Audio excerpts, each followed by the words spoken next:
years, which is great, and I'm really happy to be doing this again. I'm even more happy that we have 10 candidates that have signed up this year and thrown their hat in the ring. That's truly amazing in this day and age, and people wanting to step up and be a part of the solutions and of a small town culture and community. And so thank you to all of you, and we look forward to hearing what you guys have to say tonight. I just wanted to take a quick thank you to the Vail Board of Realtors. They are our presenting sponsor this evening, as well as JK from High Five Media Access. This is being live streamed and recorded, so it will be available to watch online after today too. So if you have friends who missed it or want to share it on your platforms, please do. The Grazing Fox for providing our wonderful food this evening, as well as the Town of Vail and Donovan Pavilion. Lori and Mindy at Donovan Pavilion, if you haven't met them, they're amazing. They do a great job, and they're great hosts to us here. So I will, with no further ado, I'm going to introduce our MC tonight. His name is Mark Gordon. Can we have those shades lowered over there? Yes, I will get that in 2 seconds, you bet. Mark Gordon is a realtor at Christiani Realty. He also was a former town council member and a member of the Commission on Special Events. He currently sits on the Vail Economic Advisory Council and the board of the Vail Board of Realtors. He is also on the board of Bravo, and he is a partner in Bad Kitty Lounge, which is a wonderful bar on Bridge Street. So we are happy to have him here tonight. He's going to lead our candidates through some questions. Not everyone's going to get the same question because we do have 10 candidates, and we would probably only ask 2 questions if we had all of them answer. They will be timed for 1.5 minutes on their responses, as well as we have some questions in the back. If there's anything that comes up during the night that you want, you would like to be considered to be addressed, please write it on the note card and put it in there, and at around 7:35 we will give those note cards to Mark, and he'll get through as many as he can. So with saying that, what's up? Oh, JK, can you turn it up a little bit? Is there a little louder? No? Okay. All right, I'll go talk to Mindy, but just project. Yes. All right, Mark Gordon, thank you guys for being here tonight.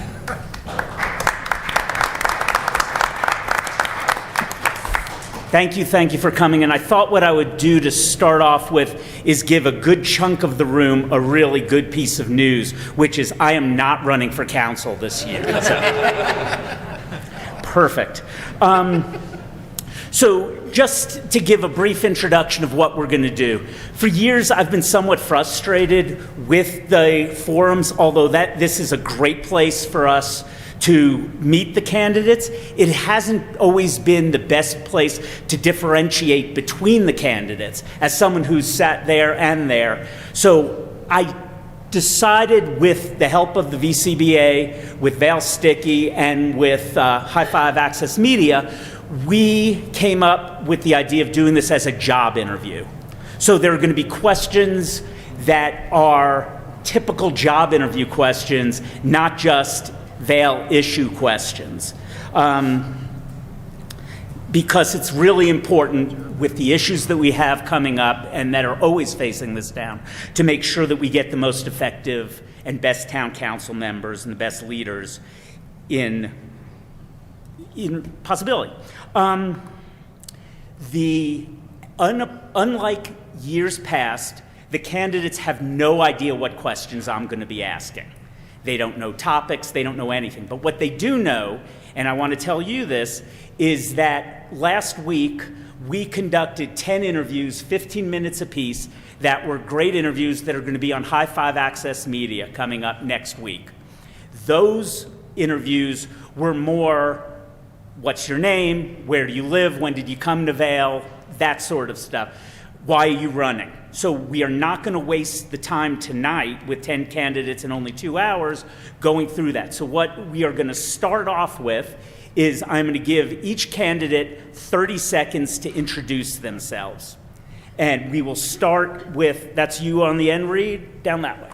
Okay, we will start with Reid and just move up 30 seconds apiece to introduce yourself. And then the other piece of the rule before you go is I reserve the right to not just interrupt if somebody is saying the same thing over and over again.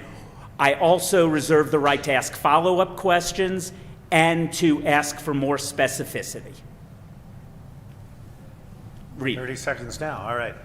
Well, thank you, for everyone coming out tonight. It does show that you're as passionate about the town of Vail and our community as I am. I know taking time out of a beautiful fall evening to come and sit and listen to 10 people talk about themselves probably isn't the most fun idea, but for me, I really truly am passionate about this town. I've been here for 29 years, and as an adult, I started coming here in the 70s with my family, and I really want to continue the work that I've done on PEC for the last 3 years of sustained, managed, viable growth, and also protecting the environment. I think my record's been pretty clear.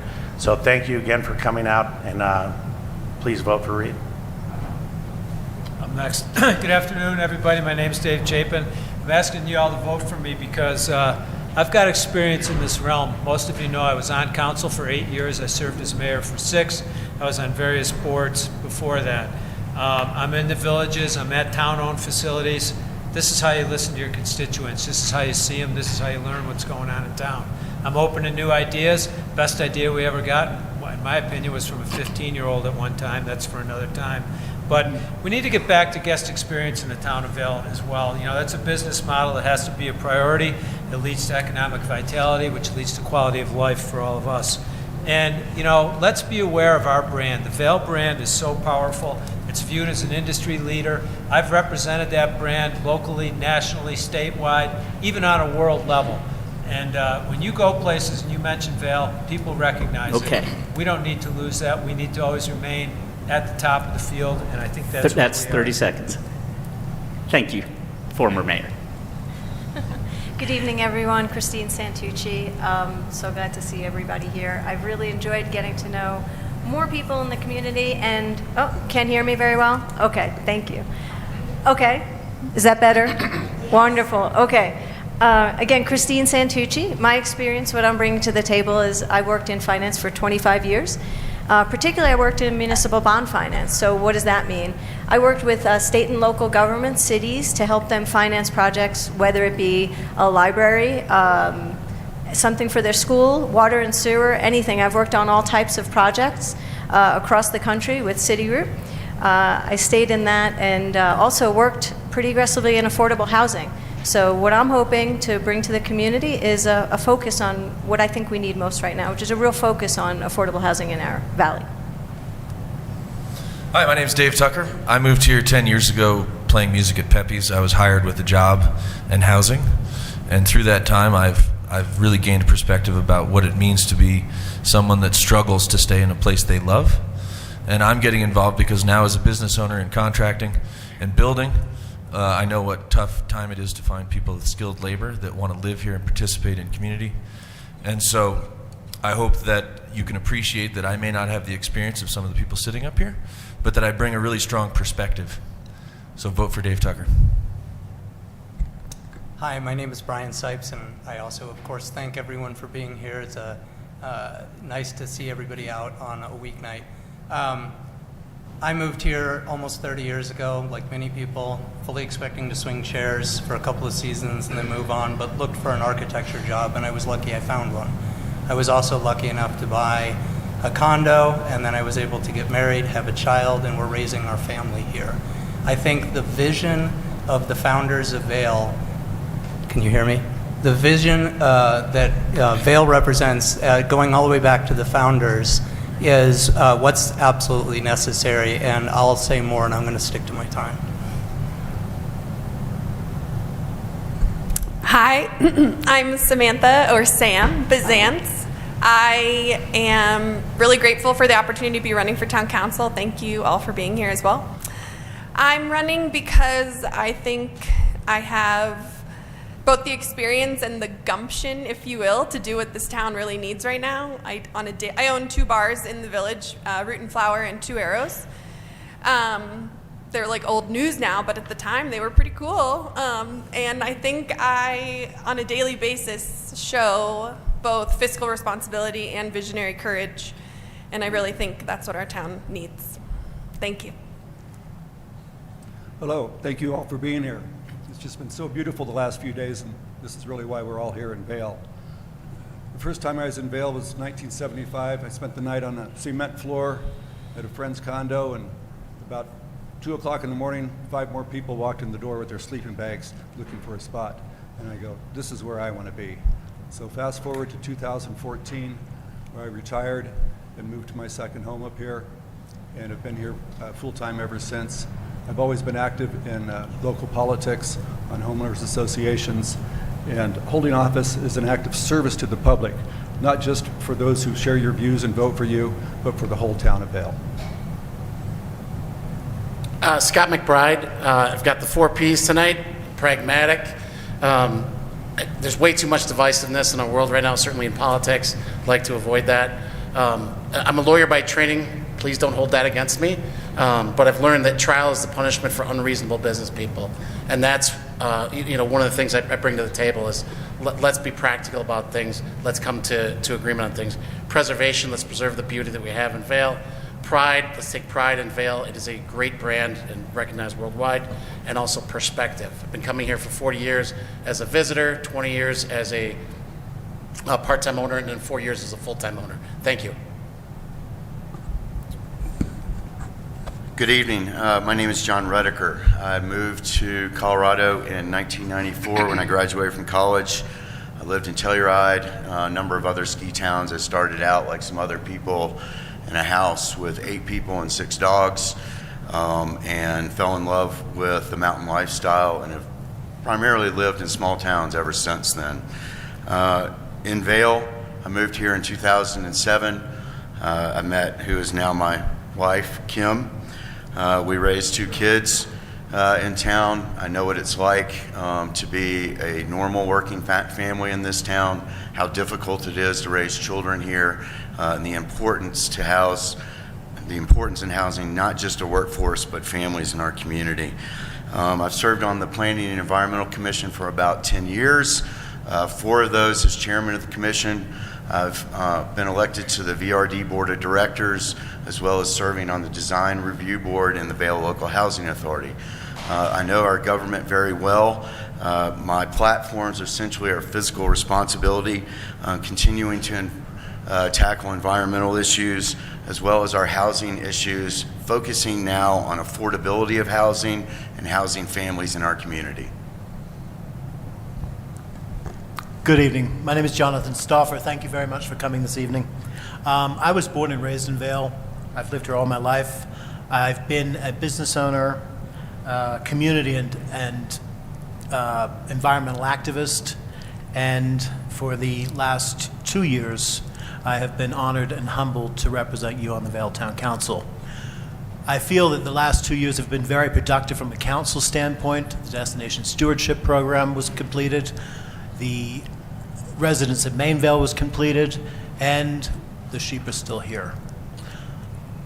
Open space and wildlife are one of the biggest challenges we face, along with climate change, and we have a blueprint that was set before us by the people who founded this community, that if we stick to it, we will continue to be a successful community for the next 60 years.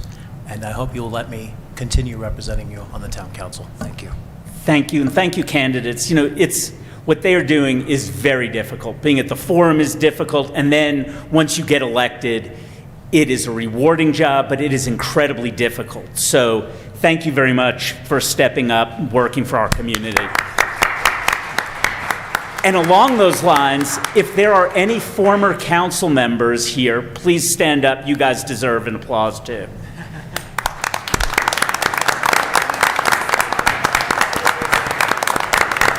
And I want to call out just one of them, not because I had the honor of serving with him, Rod Staufer, former mayor. If you don't know, he has a book that's out that's just incredibly wonderful, and it was such an incredible honor getting to spend 2 years sitting next to you up on council. Thank you so much for all you've done.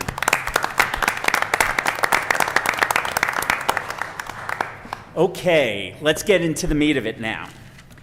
So I truly believe that a strong argument can be made that an effective town council member can have years of town experience, or they can have no specific experience, but skills that have been developed elsewhere. So I want everyone to raise your hand now. All the candidates, not you guys. Candidate, raise your hand. Lower your hand if you've been on town council before. Vail Town Council. Lower your hand if you've been on a town board. Lower your hand if you've been part of a process like Vail 2020, Vail Tomorrow, or the Stewardship Roadmap. Okay, so who do we, starting with Scott and then going to Dave. How will you be an effective council member even though you don't have direct town experience? Sure, I'll be an effective town council member even though I don't have direct experience, direct town experience, because I was trained as a lawyer. 25% of this job is quasi-judicial. My legal training will help in that regard. With respect to obeying rules, making sure that everyone is on par in terms of communication and not engaging in improper influence. Also, I had 12 years on a condo board here in Beaver Creek. I realize it's not the same. It is a smaller scale. There are 600 owners, but they are throughout the world. $10 million budget instead of much more than that, what we have here. But the issues, as I sat down, before I decided to run, I sat down with Russell Forrest, and a lot of the issues are the same. We've got the potentially big bad company in terms of Vail Resorts. We had the same thing at the condo board. We had disparate interests. We had people running for the board who had ulterior motives in mind, or motives that came out later.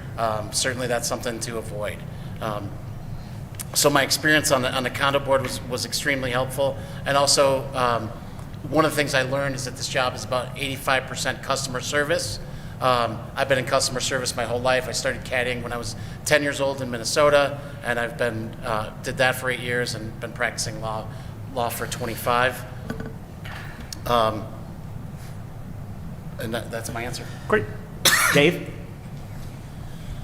I think what I lack in experience, or rather lack in official experience, I bring in that I have a perspective that I know what it means to come from the bottom of it. And that's what we're facing as a town right now. Finding affordable housing for residents that want to participate in this community and build the culture that I believe the founders had, where we have a community that can pass on to generations. Right now, that's not feasible. One of the reasons I've got involved and put my hat in the ring is because of this. I moved here with $300 in the bank. In the last 10 years, I've taken that as a gigging musician on Bridge Street at Pepe's and the Red Lion, and now as a contractor for the last 2-3 years. Last year I grossed $350,000. I'm scrappy. I know the perspective of the people that work in this town and want to stay here, but don't necessarily have a voice. So that's what I'm seeking to do, is give voice to the lower end that wants to be here. And so I would say to those that do have the experience, I'm on board. As a contractor, I know what it takes for the finer details and the finances, and it's the finer details that can really make or break a project with the budgets. So yeah, I'd say my experience coming from where I've come from. Great. Okay, Christine. Yes. What is your definition of the ideal town council member, giving examples from your past that show you possess these traits? Good question. I like it. Okay, I think the ideal town council person is going to be collaborative, right? And is going to listen to a lot of different opinions, okay? Because we're not all one individual in this community. We don't all have one type of need. We don't all have one perspective. And quite frankly, there's not generally one way to solve a problem, right? So I think the ideal candidate is open to that and doesn't go into any particular issue without considering all of the different views of the community, right? Because that's what the goal is for all of us on council, right? Is to represent the community as a whole. Incredibly important. Actually, someone just said it to me here this evening before we started. Very important to consider all perspectives. when making decisions and when addressing different issues in the community. So I think that's very important. How I would bring that to the council is that's exactly what I've done in my past. I certainly had to do it in finance, but on the Design Review Commission that I worked on for 5 years, that was very important. We were in an incredibly vibrant time with a lot of building going on, a lot of pressure to approve different things. It was very, very important to consider all the needs of the community, not just one particular project. So I think that experience would be one that I would point to, that I would bring to the council. Thank you. And you do have a minute 30, just I didn't make that for all of these answers, and keep your eye on Laura, she's got the timer for you. Reid Phillips, same question. What makes my perfect town What is the council definition of the ideal town council member, giving specific examples from your past showing that you possess those traits, or some of those traits? Well, and kind of looking at the town council members from the past that I've appreciated their effort and how they work, the one thing I will say is that you have to kind of communicate on a real grassroots, head-to-head level. And you need to understand that path of everyone. I differ in opinion. I don't think our focus necessarily is on the guest experience as much as we need to focus on the people delivering that guest experience. Without the workforce or our community that is really delivering this, we have no guest experience to deliver. And it's so important that we focus on that and having that empathy for the people that are really just trying to hang on to those entry-level jobs, those service jobs that we have in the Valley. So we need to do better for them in workforce housing, transportation, parking. We need to do all these things. For me, it's really understanding all the different levels. The environmental level, I've been there, I've been fighting for it, and I want to keep this valley as pristine as possible. I want my daughters to come back to a town, not a resort. So for me, it's just being that council member, that perfect council member. I think it's so critical, one, to have an understanding of what it is to deliver that customer service and all the components of that and what we need to do as a town to do it. PEC has taught me a lot of things of how to deliver onto council. Now I'd like to be able to help council deliver some of those items as we move forward. John Rediker, same question.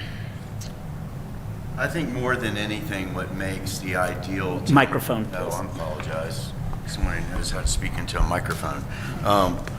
I think what makes the ideal town council member is someone who approaches the job in an intelligent and disciplined fashion. The ideal town council member needs to be able to absorb information that's provided to them, whether it's in a packet, whether it's feedback they get from members of the community, whether it's information that they get from doing their own research. They need to be able to take facts and make the best decision based upon facts, make the most well-reasoned decisions based upon facts. Those types of analytical skills aren't easy. The time that's necessary is significant in order to be able to make informed decisions. It requires a lot of effort on the part of individuals, and I know from personal experience that a lot of former town counselors how much effort it takes. I have those types of analytical skills, and I know how to gather evidence and process evidence and make arguments and make well-reasoned decisions because, like the gentleman sitting to my left, I'm an attorney, and I've been a trial attorney for a number of years, decades, and that's what I've done, and that's what I'll bring to town council if given the opportunity. Jack Bergey, same question.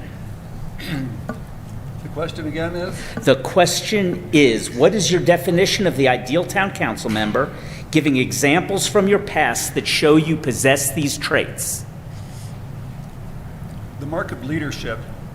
Speak into the microphone, please. The mark of leadership is the ability to handle differences in ways that build trust and create a culture of mutual respect.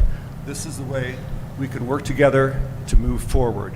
In the past, I've been on many different homeowners associations where there's a disparate problem, a big problem with the a special assessment. Half the people think it's way too expensive. The other half think they're, wasting the money. Bringing those people together for the common goal of increasing your property value and saving what you have. This has happened over the last 30 years of my life on several different homeowners associations. It was, we actually, one complex was so bad, we actually had armed policemen in the meetings. That's how contentious the assessment was. The assessment was about 20% of the value of their homes. And in the end, we worked it all out.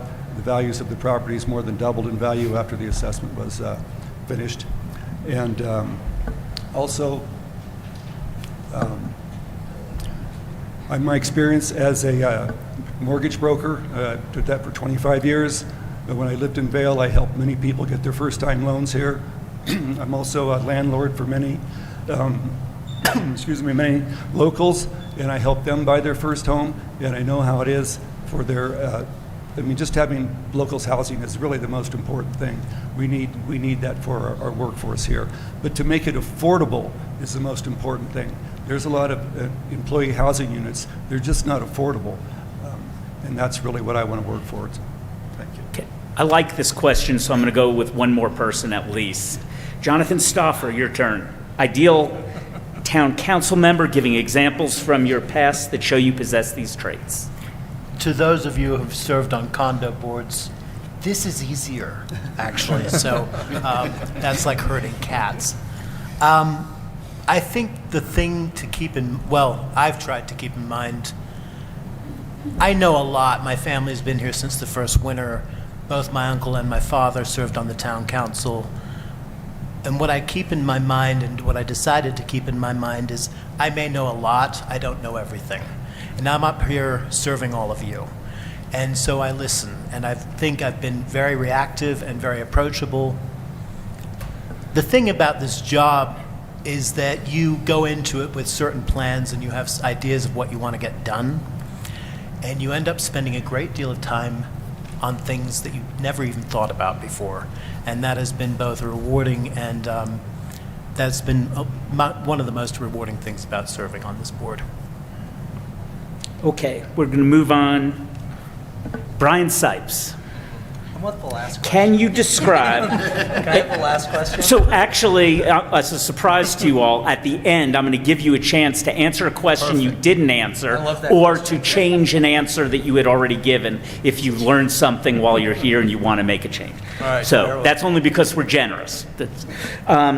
So next question. Can you describe a specific leadership accomplishment or project that you've led in the past that you are particularly proud of, and what was your role in its success? Great question. I like the last one better, but there are a number of things I can point to in the past. I've been in this valley, like I said before, 30 years. I was the architect of Manor Vail. It's where I got all my gray hair. And so that project required an immense amount of leadership and coordination with a big and diverse team. I also served 8 years on the Avon Town Council. That's why I initially lowered my hand on your first question. And I tell people a lot, I ask people if they knew I was on the Avon Town Council, and most people say no. And that's great, because I didn't do it for name recognition. But I asked them if they knew about the Weston Gondola or the heat recovery project, where we take waste heat from the sanitation district plant and heat the rec center, so the rec center has no gas. The road diet project, the stage, which when I envisioned it was in a different location and cost a lot less, but it's still a great amenity for the town. Those are all things that I either literally came up with or developed and championed when I was on the Avon Town Council. I have experience in leadership, and I'm proud of everything I've done in this community. I've also sat on the Water District Board and the Water Authority Board, and one of the things I really want to accomplish if I'm so lucky to be elected is better coordination between the water provider and the land use authorities all up and down this valley. We've got to start thinking about the end of our resources and where we should place those resources to solve our biggest problems. Okay, make sure you speak into the microphone, everybody, and speak up. I'm not a musician like him, but I'm like Sam 2 inches Biszantz, from this. same question, which is, Can you describe a specific leadership accomplishment or project you've led in the past that you're particularly proud of, and what was your role in its success? Well, I'll have to use the obvious because it's my baby, but Root and Flower, I started it 8 years ago. I was a hostess at the time of a restaurant called Kelly Lycan. I was GM, but then I moved away. I tried to move away, but came back, as I think a lot of us have. So I came back and was demoted to hostess, which was fine because I loved working there. And anyway, I was standing at the host stand and talking to the sommelier at the time. I was like, I think I want to start my own business. He says, me too. We should start a bar. And then 7 months later, Root and Flower opened in its old location, which is now where Two Arrows is. So fast forward 8 years, it just started as the two of us. Now there's 6 people that are owners of that business and have created, one of them just bought a house last year. Never thought she was going to be able to buy a house here. I have 3 managers underneath that who we are constantly on the path to making them get to salaries that they could maybe buy a house one day.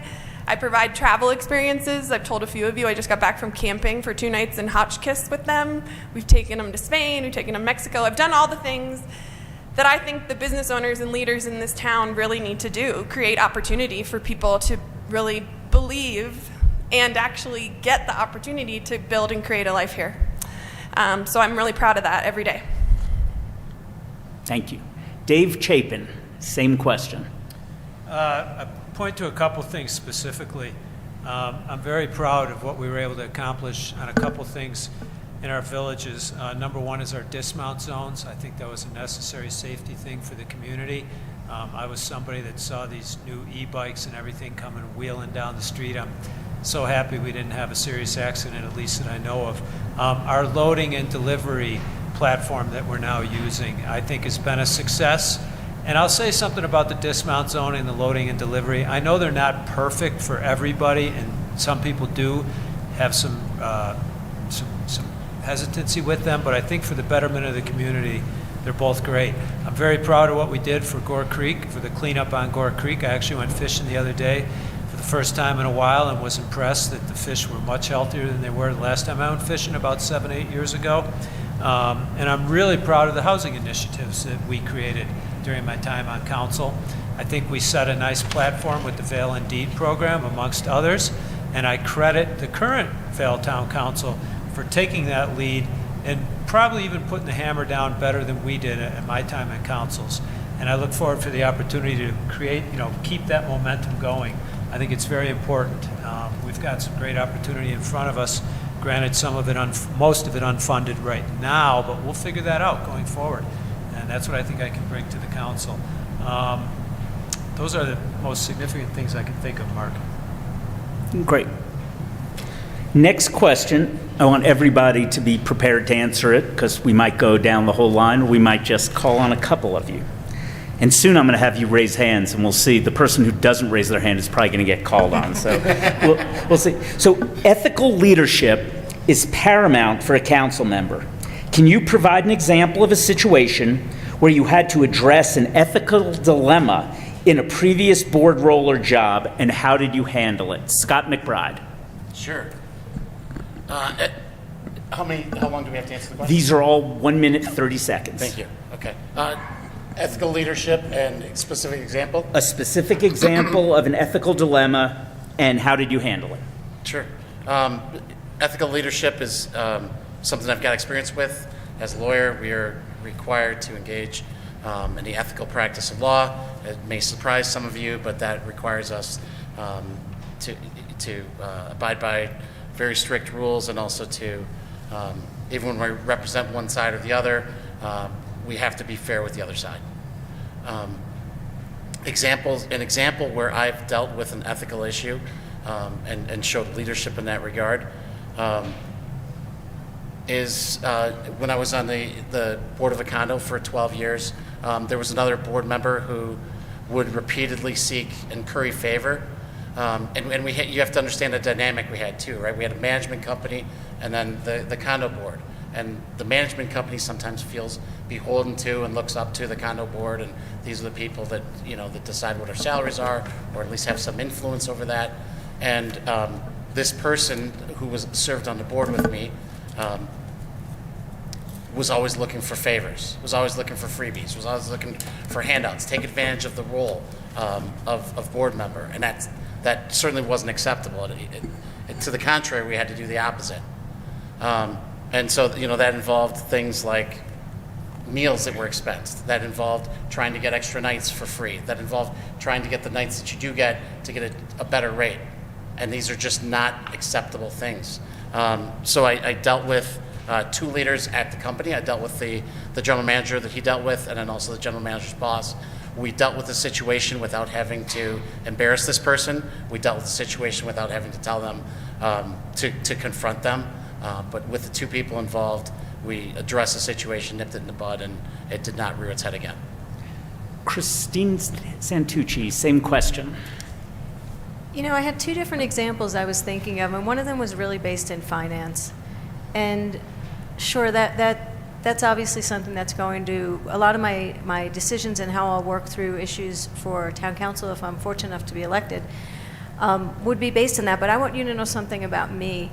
So I was a manager of staff, and a new staff person came in, and the staff person, I started to hear that they were making racist comments and inappropriate comments about other staff members. And I was obviously very upset about it. Gathered data, conducted interviews, immediately reached out to HR, and took action. I did speak to the individual, but I believe it's really important. When I said to represent everyone, I think that's really important, to represent everyone and represent everyone equally, and to really consider the people that are with you as individuals, regardless of where they came from, regardless of their background, their gender, any of that. So, as I said, although there are several issues I could have given you, you can imagine in 25 years in finance that I worked through different ethical dilemmas. But for me, that's one I want to point to, so you can get to know me a little bit better. That's something that I don't think we should tolerate, and I think that has to do with inclusivity and being a really strong, welcoming community. Jonathan Staufer, same question. Ethical dilemma, and how did you handle it? I was on the board of a condominium association. I'm actually still on the board of a condominium association. Oh, sorry. Louder. And I was on the board of a condominium association a few years back. This is about a decade ago. And I was asked to be the president of the board. And we were also running the management company at the time. So I resigned from the salaried position to stay on as the unpaid president, which is probably not the smartest thing I could have done for myself, but I feel very strongly that there are certain lines you don't cross, and writing in your own check is one of them. And I think I've been very forward with all of my colleagues on council currently. Whenever I felt I had a conflict of interest, I told them so and let them know if I was involved with any of the players. Dave Chapin. This is something that a former council member brought up repeatedly a few years back. The rules are pretty clear when it comes to ethics in the town of Vail and recusing yourself when it comes to a decision. Basically, it comes down to, do you financially benefit from that decision? Do you in any way, shape, or form personally financially gain from that? I've really only had that happen once in my career. Well, people would say, well, you own a restaurant, you benefit from everybody. Well, yeah, I do, but I'm not personally, they're not writing the check to me when they come into vendettas. I think we have good systems in place. I know some people might not agree with that. A lot of what I've seen ethically has occurred in executive session. These will typically involve lawsuits. We have a few pending right now, and I'm not going to get into specifics of those with what I know, but I think that's where ethics comes more into it. In how we lead our everyday lives. What to you is responsible? What is ethical? What do you do to, not have the community look at you and go, man, that guy is really clueless, or what a dumb decision that was, or I can't believe he does this in his spare time. I think ethics right now are at the town of Vail are solid where they're at. We've come through some contentious times. There was some claims of ethics violations. I don't believe those were true. I believe our town attorney has been strong to indicate to us what constitutes ethical incorrectness. Okay, time. Samantha Biszantz. Okay, so I feel really lucky right now. I haven't dealt with many ethical dilemmas in my professional life. But the one that comes to mind, I guess, goes, I would say, back to my whole experience on the Commission on Special Events. So I was on the Special Events Board for 6 years and learned a lot. I would say my main frustration from that was the funding and not really feeling like the town is getting back a lot of times the value that we give to events in terms of dollars and cents. So some of you in the room were privy to this information. It's on public record, but I fought like tooth and nail to get a lot of events audited and saying no to certain events that I don't think gave us the value. And it's hard because we do have partnerships with these producers, so it's a balance of being both a good partner but also really protecting, and again goes back to fiscal responsibility, but the finances are how we show our partnership to these events, and I don't feel like in a lot of cases we got a fair shake in the deal. And so I don't even know if that answered the question, but it felt ethical because it was really hard saying no to a lot of these people or fighting them when I didn't think that it was fair. Thank you. So. Reid Phillips, ethical dilemma. Well, first of all, I was raised on a ranch, and one of the things you learn on a ranch is you speak with purpose, honesty, and truth. And what I have found from those lessons is that you get caught rarely in ethical dilemmas. If you speak from your heart and speak honestly and truthfully with people, you rarely are caught in a ethical situation. And for me, I was trying to think, and I was blanking on ethical situations that I may have been caught in. There have been questions about where I fall environmentally. I support the environment wholly. I worked tirelessly on the PEC to protect our environment. I was one of the loudest voices when the Gore Creek fish kill happened to make sure there was accountability that happened at that point. My father taught me these lessons, which was to speak honestly with purpose and speak the truth. And to be honest, I have trouble coming up with ethical dilemmas that I faced in my life because that's been my motto the whole way through. With me, you're gonna know what I feel and how I think and what's important to me. And I'm not gonna hold back anything that might get me in a bind. I'm not gonna tell you what you need to hear. I'm gonna tell you what I'm thinking, and then I wanna hear what you're thinking. So that's how I handle ethical dilemmas, is don't get in any. Brian Sipes, ethical dilemma. Thanks, Mark. This is an easy one for me. I was raised in the Midwest, and ethics and morals are just part of my DNA. If I could point to a specific example, I'll name two. Early in my architecture career, a number of people quit from my architecture firm, and so at a very young age, I was thrust into the project management of a hotel in Charleston, South Carolina.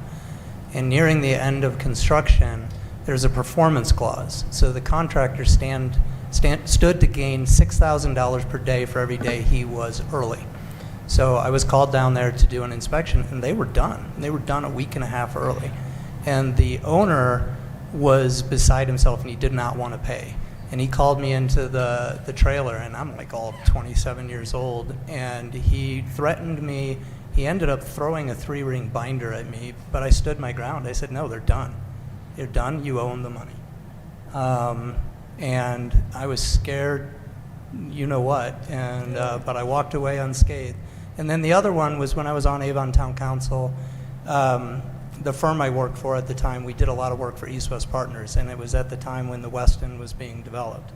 And even though I didn't directly financially gain, because I was just an employee and I wasn't even working on the project, I recused myself. Because if it feels uncomfortable and it feels wrong, just take yourself out of the equation. Thank you. John Rediker, ethical dilemma. The one ethical dilemma that I've faced living in this community, and I'm an attorney, so I've seen a lot of dubious things occur over the course of my career with people, and I've had to face these things, unfortunately. I was 2 days before a trial. I'm a solo practitioner.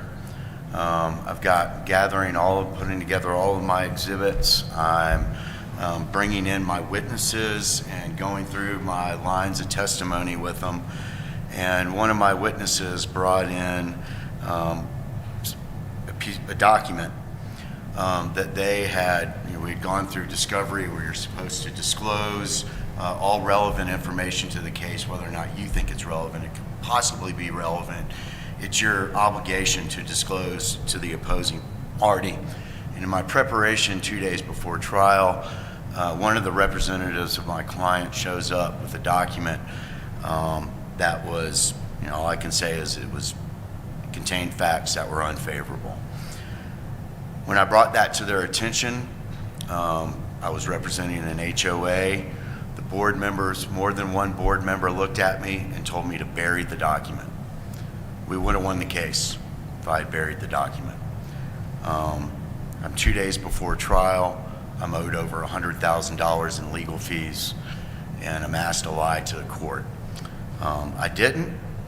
I disclosed to the other party and the judge at the beginning of the trial the document, and we did not receive the outcome that we should have. That was a very difficult point in my career. I have moved on, and I'm a much better person for it. Jack Bergey.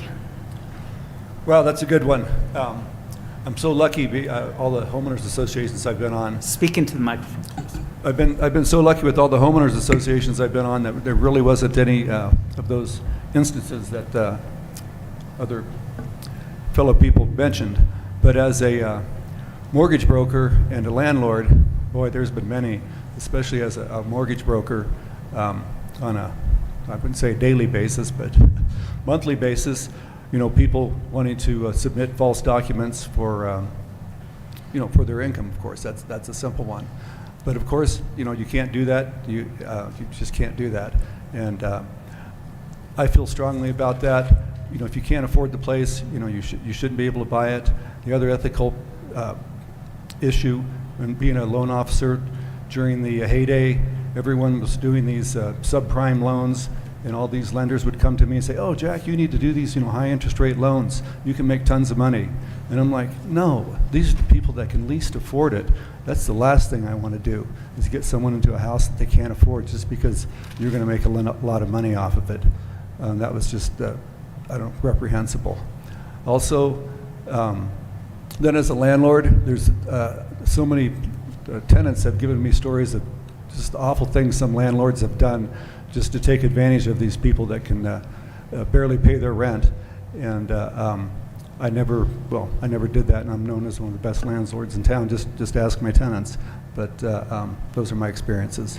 Thank you. And Dave Tucker, ethical dilemma. I can't speak to anything that large, but as a contractor, I can say that there have been a couple instances where I've given money back to clients for not performing well enough. And that sounds odd, but that's just the guy I am. I believe in the ethics of everyday things, where we live in a town where if you don't stop and pick up a piece of garbage, to me, that's the beginning of the downfall of the ethics, of your personal ethics and the ethics of a community. So though I haven't dealt with, as a landlord or an architect, dealing with large multi-million-dollar projects, or, I'm the son of an insurance agent. My dad's been an insurance agent for 60 years. And as an insurance agent, you have to be a fiduciary. And I've taken that lesson as something very strong to operate in everyday life. And I teach the guys that work for me the same thing. You always fix something, even if you haven't been asked to do it. Always find something on a job. So yeah, that's not a very long answer, but the ethics Perfect. of everyday things. So each of you answered the ethical question. I also have a series, besides these long format questions, I have a series of very short answer questions that, to intersperse in here, try and move away from the heavier questions that we have coming up. So who amongst you wants to answer the first one? Okay. Jack Bergey. Name Just kidding. What? I was just kidding. Yeah, too bad. You're stuck. Name a zone district that's currently in the town of Vail. Multifamily. Dave Chapin. West Vail multifamily. I am not going to ask Rediker or Reid Phillips because they're on the PC, so just assume that they know all the zone districts. We better. Christine Santucci, a zone district. Civic area? You may as well have hit a button on me on that. Yeah, I don't, if I had a button, Well, that's an area, it's not one of our zone districts. How about you, Samantha? Same. I don't know of any others. Okay. Anyone else want to throw one out there? And this, we can have council members or PC members throw out some others. Go ahead. Housing zone district. PS, primary, secondary. Okay. Go ahead, John. CC1, CC2. What does CC1, CC2 Commercial stand Core for? 1 and Commercial Core 2. Reid Phillips. Housing district, and then hopefully a future variant of that housing district. H2. Perfect. Anyone else want to grab one? Nope? Okay. So you mentioned housing district. Who wants to answer this one? It's about the housing district. Raise your hand. Jonathan Staufer. I think you're going to get this, but I'll ask it because you did raise your hand first. What is the percentage of allowable free market housing within the current Vail housing district? And I do know that this is something that's being discussed at the town, but as it stands now. Current, I believe it's 30%. Yes, that's correct. Okay. We will come back to some more quick answers coming up. I want to go to a more specific Vail question now.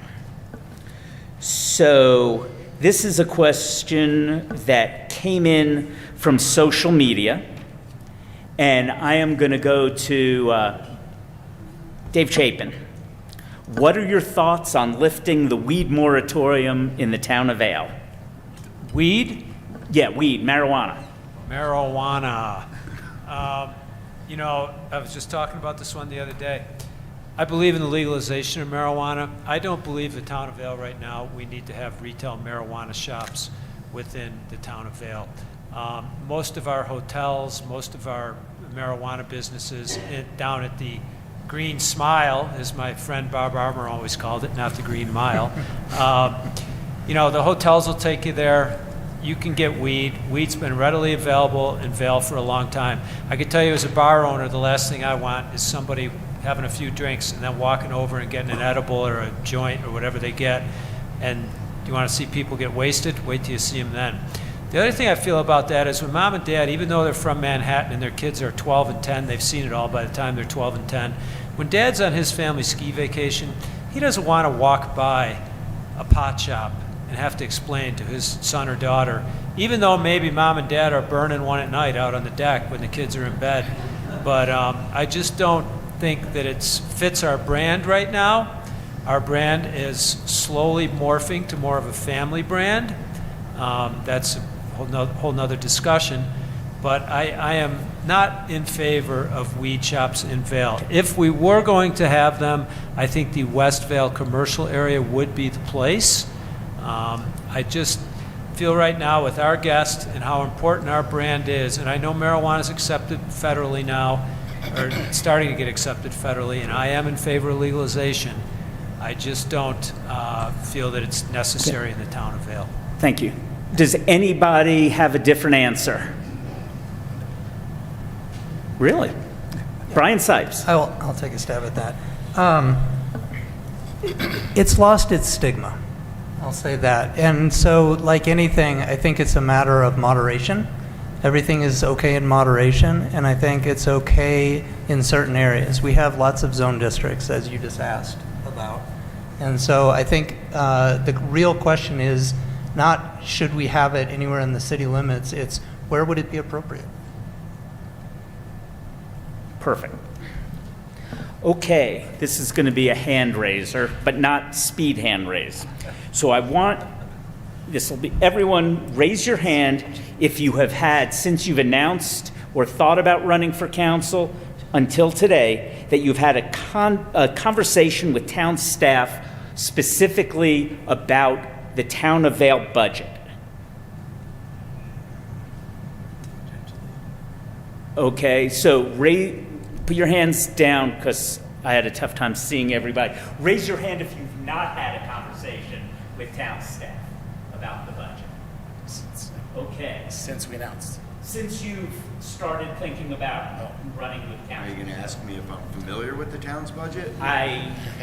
Because you're making me look like I'm not being diligent, but I'm pretty, I know a lot about Okay, the well, town's let me budget. ask you this question then. How would you approach budgeting and financial management to ensure the responsible use of taxpayer funds, John Rediker? Well, that's something that I think I already touched on. I think fiscal responsibility is one of the number one,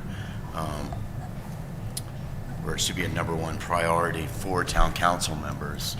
I think that's a multifaceted question because you have the town's budget on an annual basis, and you also have budget for projects that are coming up before the town, and those aren't necessarily contemplated in the town's budget. But the way you approach a budget with the town is you read it, and you go through it carefully, and that's not a sexy thing to do. It's not something that a lot of people like to do, but with the Vail Rec District and in other capacities, when I have a budget in front of me, I actually read it, I look at the numbers, and you start writing down questions because you don't know all the components of the budget, and you need to assess what's going where. And then once you have your questions, you go to your meeting or you go to whatever forum you're in, you ask your questions, and at that point, hopefully you're informed enough to make decisions as to whether or not to pass a budget or modify a budget. I think it's different in every situation. We also have budgets for special projects that are coming up, and those, whether they're projects for Timber Ridge or Dobson Ice Arena or something along those lines, you take the same approach. You actually got to read it, you have to study it, you have to understand the numbers, and you have to ask the pertinent question. You can't just rely on what you hear from staff. Yeah, and I want to remind, budgeting is one of the primary job descriptions of the town council. So Jack, you've not spoken to the town about the budget, correct? Correct. Correct. What will you do to, how are you going to approach budgeting and financial management to ensure the responsible use of our taxpayer funds? Well, I'd like to say, just like John said, you need to read the budget. It's not a very fun thing to do. Not being on town council in the past, I would need to ask lots of questions. Look at the previous budget, see what they did with the money. Did they spend it wisely? Do they really need more money? Really, it's just a matter of asking a lot of questions and getting to know what's going on. That's what I would do. Christine, you've been talking about fiscal responsibility as well as John has, and you have a finance background. What are you going to do to ensure financial management, to ensure responsible use of the taxpayer dollars? Yeah, not to repeat what the other candidates have said. Certainly, of course, we'd go line by line, and I appreciate what they've said. I think they were very good answers. Having had a finance background and actually reviewed balance statements and budgets from municipalities for 25 years in their official statements, it's incredibly important to have accuracy. It's also, I appreciate what Samantha said earlier, what Sam said earlier about reviewing special events and the return on those special events, what was expected of them versus what actually occurred. So I think an analysis of the numbers and what you've done in the past, and is it something that you should be doing going forward, is incredibly important. And also, I think it's very important after the fact to review what you've done, right? Be honest about, was that how we should have done that? Did we do that right? Should we do better going forward? I think that's very important. I don't think there's anything wrong with saying, you know what, we thought that was going to work out, but it didn't, and making sure you incorporate that into your decisions going forward. So I think that's really important when we budget, right? What hasn't worked in the past, or what maybe could we have done better when we're considering what our budget should be going forward. And lastly, I would say, I think it's really important to consider the community's interests and what the community wants when we're talking about budgeting. When we think of our priorities when we budget, what is it the community needs and what is it they want? What are they telling us? So I think all of that would go into how I would approach the budget. Okay. We are going to come back to budget. Obviously, that's a major issue right now. But I would like to go through, starting with Reid, go through everyone. It's a quick, you do not have a minute 30. You have 30 seconds for this answer. And the question is, how do you keep up, you personally, how do you engage with town council? How do you find what is going on at the town council meetings? Well, I spend most of my time on High Fives Media watching the meetings that I can't personally attend. The integration between PEC and council is fairly rigorous. There's a lot that goes on between the two of us, and I would say that direct communication with many of our council members has been really important to me about how some of the initiatives that we've been moving forward and recommending from the PEC are being received and how they're being digested and maybe turned into legislation. But again, reading through the minutes and understanding exactly what is happening at the council level. I've been doing it now for almost 5 years. Great. Thank you. Dave Chapin. Well, I was on council, so I still am in touch with emails and things like that. I stayed connected with the town. I purposely kind of stepped away for a little bit. I didn't want to, I paid attention, don't get me wrong, but I wasn't calling up council people on the phone going, Kim, why did you do that? This, Pete, why did you do that? I've gotten engaged again a little bit recently. I think it's easy to pay attention to what council's doing for any citizen. All the meetings are public, everything's on live television. You can go to the town website, all the agendas are available on the town website. That's how I personally have kept in tune. Oops, sorry, I'm at 0. Christine. Yeah, not to continue to repeat that, it is great that we can actually stream all of the meetings and read the minutes, and actually on the website, a lot of the documents and things that have been approved are right there on the website that you can review. So really, we have great technology that can allow us to stay in touch with all of the things that have occurred. So that's really how I've kept in touch with what the town council's decisions and how they've made decisions. Dave. I'm new to keeping up with what the town council's been doing. It is very easy if you know how to navigate the website and stay in touch through the email notifications. Part of my campaign is actually helping disseminate that information to the working class in Vail, because largely when I talk to them, they don't know what's going on.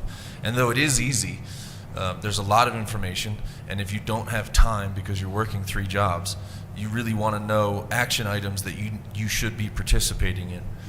So it is wonderful the amount of information that the town has and that High Five Access is putting out there, but if you don't have the time because you're working, it is difficult.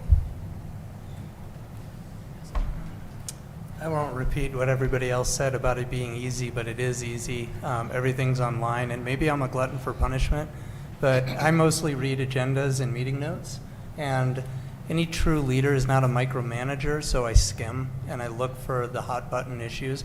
But I don't just read Vails, I read Minturns. I read not so much Eagles, but Avons. I think it's important to know what everybody's doing. Sam. Yeah, so for about 8 years now, I've been paying attention, maybe too much. I'm sure my friends are sick of me talking about it at this point. But similar to Dave, I really am like the go-to gal under 40. If you have a question about how to get something done in Vail, I feel like people find me, which I'm proud to be. And yeah, I watch it online, I read the minutes, I'm a regular public speaker. You can find me anywhere. Yes, it's really easy to go on High Five and watch the meetings, read the agendas and the minutes. That's what I do. So yeah, I'm the go-to guy for the people over 65. So I'll be your diversity candidate. That's a joke. old white guy.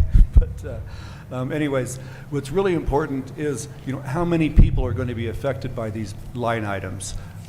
If it's just a few people, if it's most people, so that's what I really look at. Is this going to be the best bang for your buck for the most people in the town of Vail? When I moved to Vail just over 4 years ago, I signed up for the texts for the town of Vail. I get those. I read the ones that are interesting, that are important. Take a look. It's wonderful that we have meetings as often as we do. And then I'll monitor the actions of the town council through the Vail Daily and also the Town of Vail website, which is kept up to date.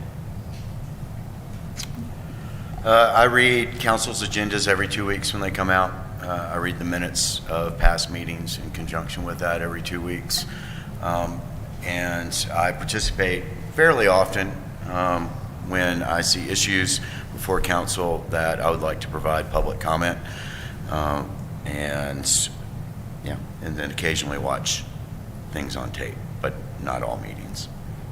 How do you keep in touch with council, Mr. Staufer? I think the answer more from my standpoint is how I keep in touch with everybody else. And I try and keep in touch with the council on the phone and emails, and then I also try and keep in touch with the constituency. I think that's hugely important, and if I don't hear from you, there's 7 of us up there. If I don't have an answer, I like to go out and find somebody who does. So I pick up the phone and I call the right people.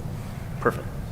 Sam, one of the reasons for the town of Vail's longtime success has been collaboration with other governments as well as corporate entities. Currently, some of those relationships could be considered a bit rocky. Please give specific strategies that you will employ to improve our relationship with these entities. Well, I think it is necessary to have an understanding of what each entity wants to bring to the table. If they don't want to bring something, then they're probably not going to be that excited to do it. So I think going in, listening, and then having clear expectations of whether that's Eagle County, whether that's Vail Resorts, of what they want to provide, I think would be very helpful to start. And I also think, my main goal, especially over the past year, watching what's happened, is just being in the business of partnership and really listening and knowing that we can be so much more powerful together rather than punishment. It's tiring at this point to see it continue to happen. Okay, Scott McBride, same question. Sure. In connection with the town of Vail, interaction with other governments nearby, interaction with other entities is extremely important. One of the things that I've noticed in my career and in my experience on a condo board is that let's not just communicate by email.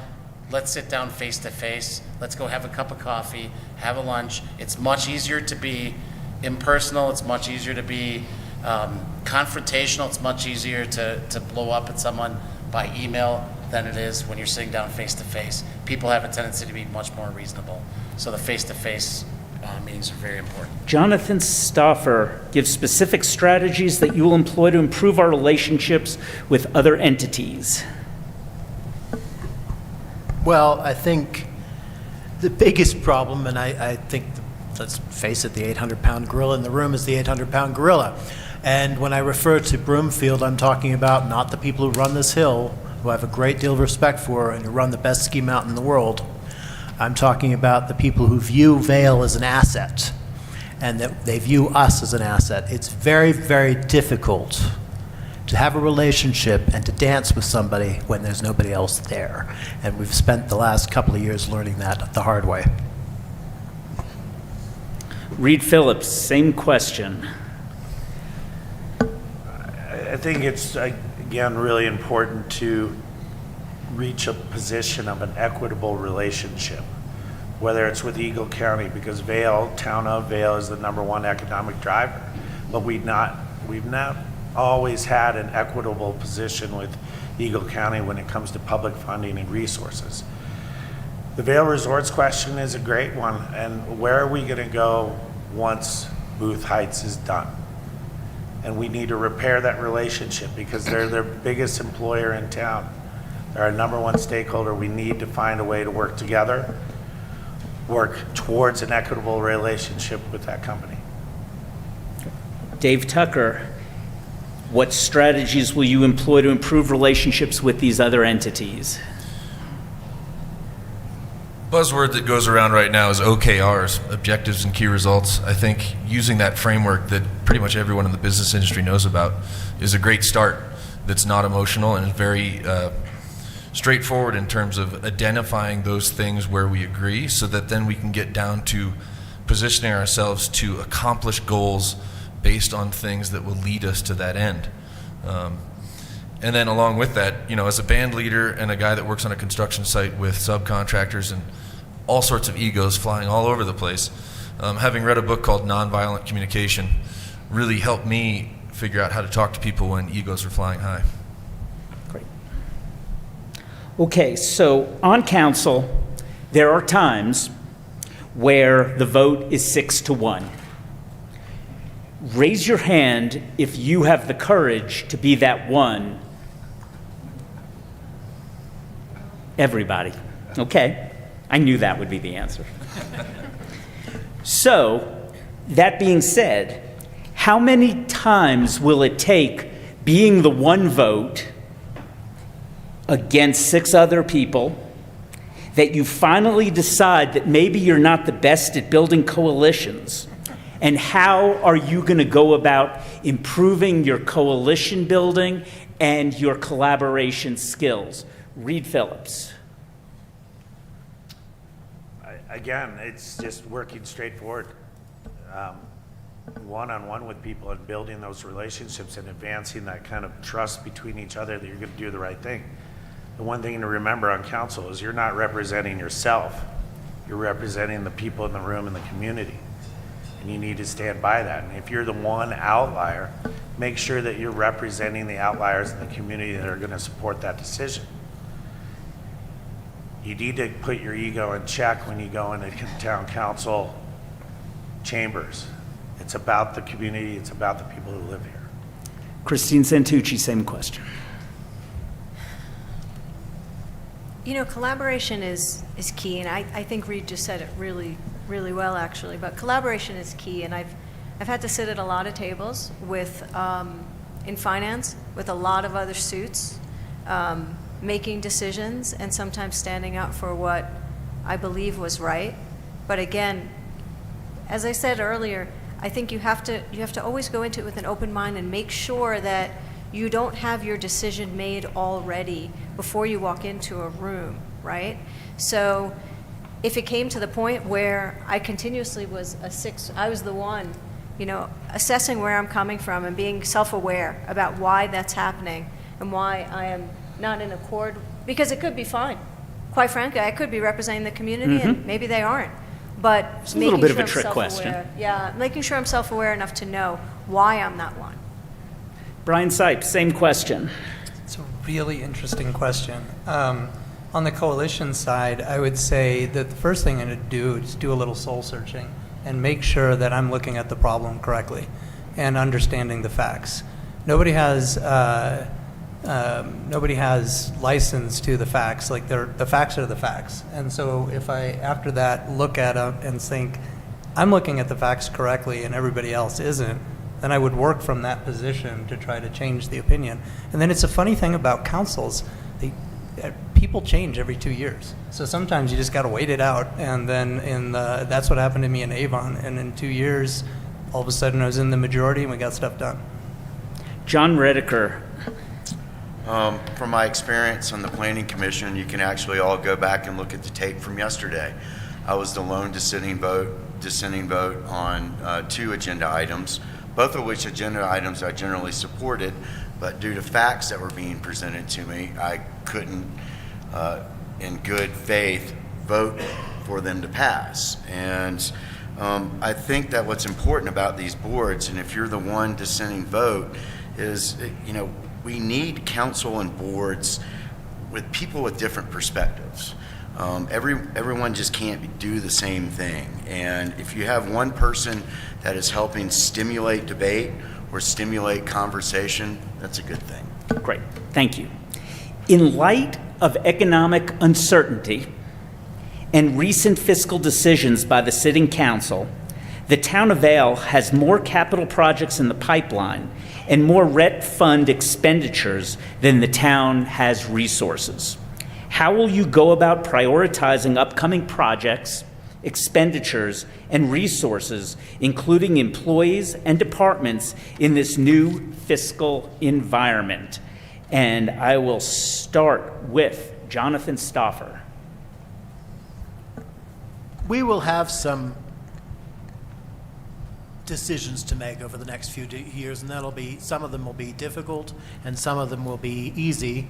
The town has a long tradition of fiscal responsibility, and therefore our bonding capacity is quite remarkable. I think there's a good example in the public-private decision that we made on Timber Ridge, whereby we are basically going to recover every red cent that we put into the project, as well as providing nearly 300 housing units. Jack, same question. Can you read the question again, please? In light of economic uncertainty and recent fiscal decisions by the sitting council, the town of Vail has more capital projects in the pipeline and more RET fund expenditures than the town resources. How are you going to go about prioritizing upcoming projects, expenditures, and resources, including employees and departments, in this new fiscal environment? Well, first of all, I would analyze what line items are going to affect the most number of people. And that would be the most important to me to address those, and that are going to positively affect the most number of people. And maybe that would answer that question. Also, yeah, that was it. It depends how many people it affects. We need to address those first and foremost. I'm going to come back to you for a second, Jonathan. You say there's going to be difficult decisions, that we have bonding capabilities. Are you suggesting that we get out of this new fiscal reality through bonding, and what specifically are you going to bond for, or what difficult decisions might we have to make? Well, I think the question, okay, so we have multiplicity of projects, one being Timber Ridge, one being the Dobson redevelopment, and there's funds available for some of these things, but not all of them. If we need to bond, we have the capability of doing so.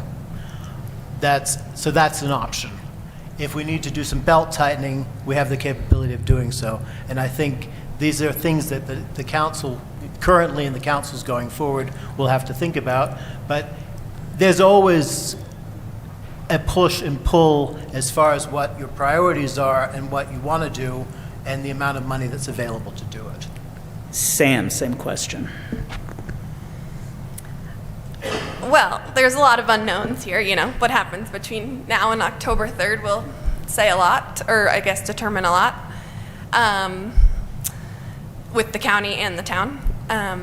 I do know that I had a meeting with Carly that was very informative, and I know that anything over $16.4 million out of the town's pockets will make us prioritize those.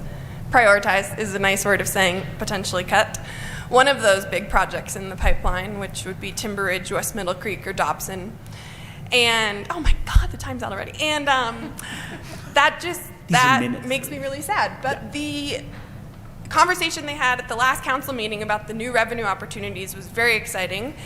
And so I would dive deep into those. There's a bunch of different options: downtown development district or something, urban renewal authority, increasing lift tax, lodging tax, the list goes on. There's a lot of opportunity out there. So I would dive deep into those so that we continue to fulfill the promises of those big housing projects, most importantly. Scott McBride, same question. Sure. Preservation of funds, I think, is most important. So that means getting money back for things like Timber Ridge. So if you can invest money and actually get it back, that's a true investment. Because there is a benefit both economically and community-wise. No waste, and then really what is the best return on investment for the funds, so for a particular project. And that's not just economic, but I'm talking about community as well. So what is going to put the affordable housing in place?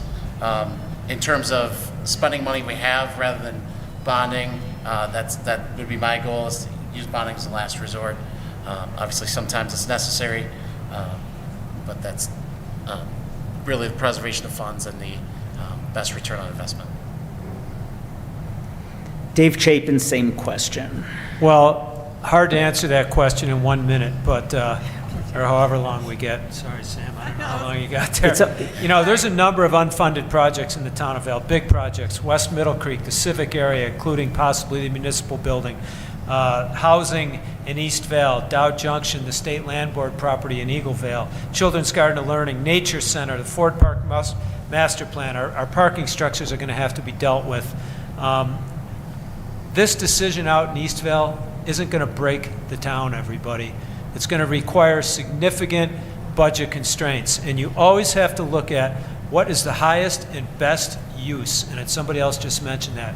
What's the highest and best use for our money in the town of Vail? How does it best benefit the citizens?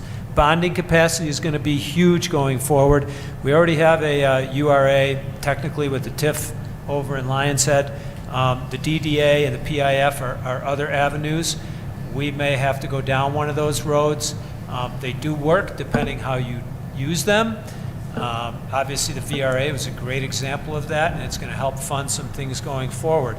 There are concerns, with sales tax. Sales tax is the largest revenue generator for the town of Vail. It has been consistently down. Well, it hasn't been consistently down. It's been down for the last 3 months, I believe, possibly 4. This is something to be concerned about. We need to look at this. This counts a lot.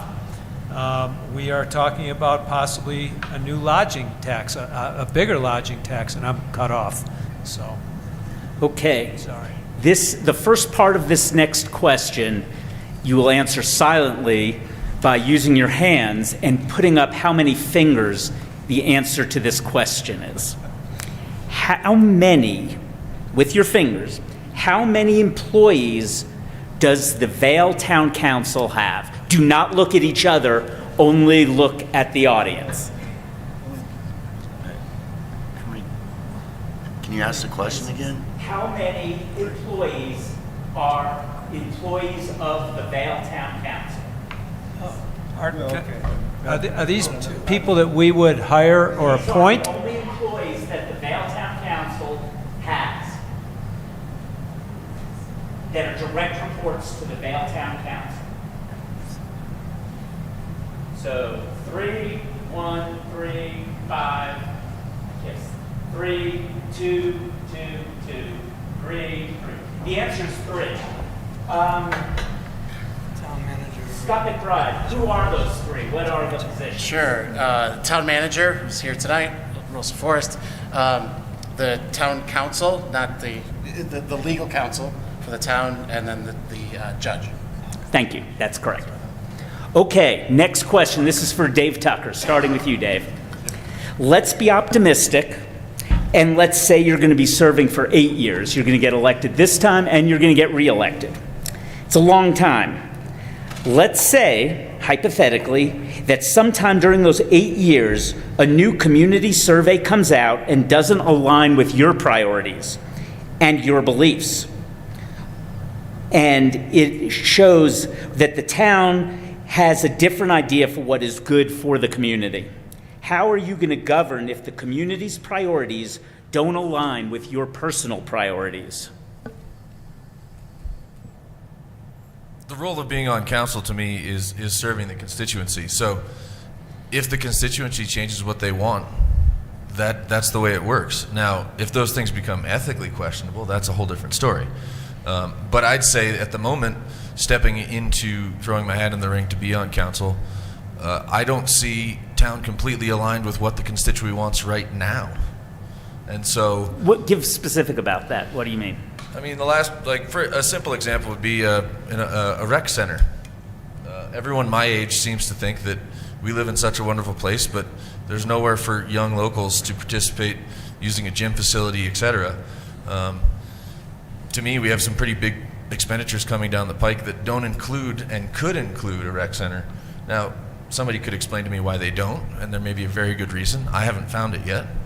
But I would say that serving the constituency is the number one goal. My personal agenda, as I don't have one currently other than serving what I see as the younger set needing a voice on council, is the goal. Okay. Reid Phillips, same question. Again, How will you govern if the community's priorities don't align with your personal priorities? Again, you check your ego at the door. It's about our constituents and what the people and the residents of Vail need, not what you decide is important. You are on council to represent them.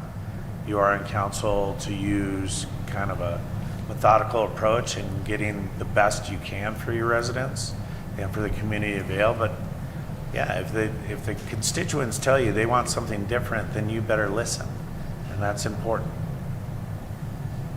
Jonathan Staufer, how will you govern if the community's priorities don't align with your personal priorities? Well, hopefully I wouldn't have to wait for a survey to tell me, because as I said, I like to spend a lot of time talking to people. And I think, as everyone has said, we're here to serve the public, and we are here to serve this community. And we are here to make decisions for the future of Vail that are inclusive and hopefully prescient. Okay. This next question addresses a little bit specific responsibilities of the council.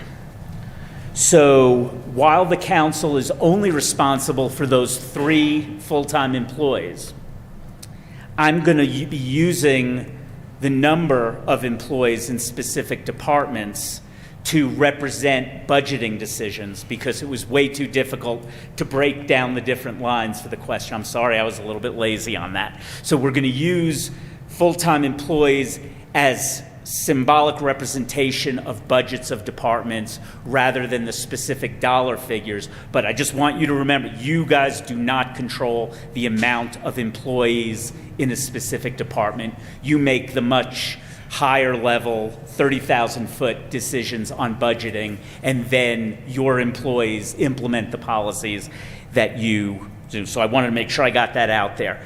So the town's environmental sustainability department has 5 full-time employees. The housing department has 3 full-time employees, and the economic development department has 3 full-time employees and a part-time employee. This balance does not seem to be in line with the priorities of the stakeholders in Vail who participated in the Vail Stewardship Roadmap and the Town Community Survey. What should be done to bring the budget in line with these priorities? Sam Biszantz.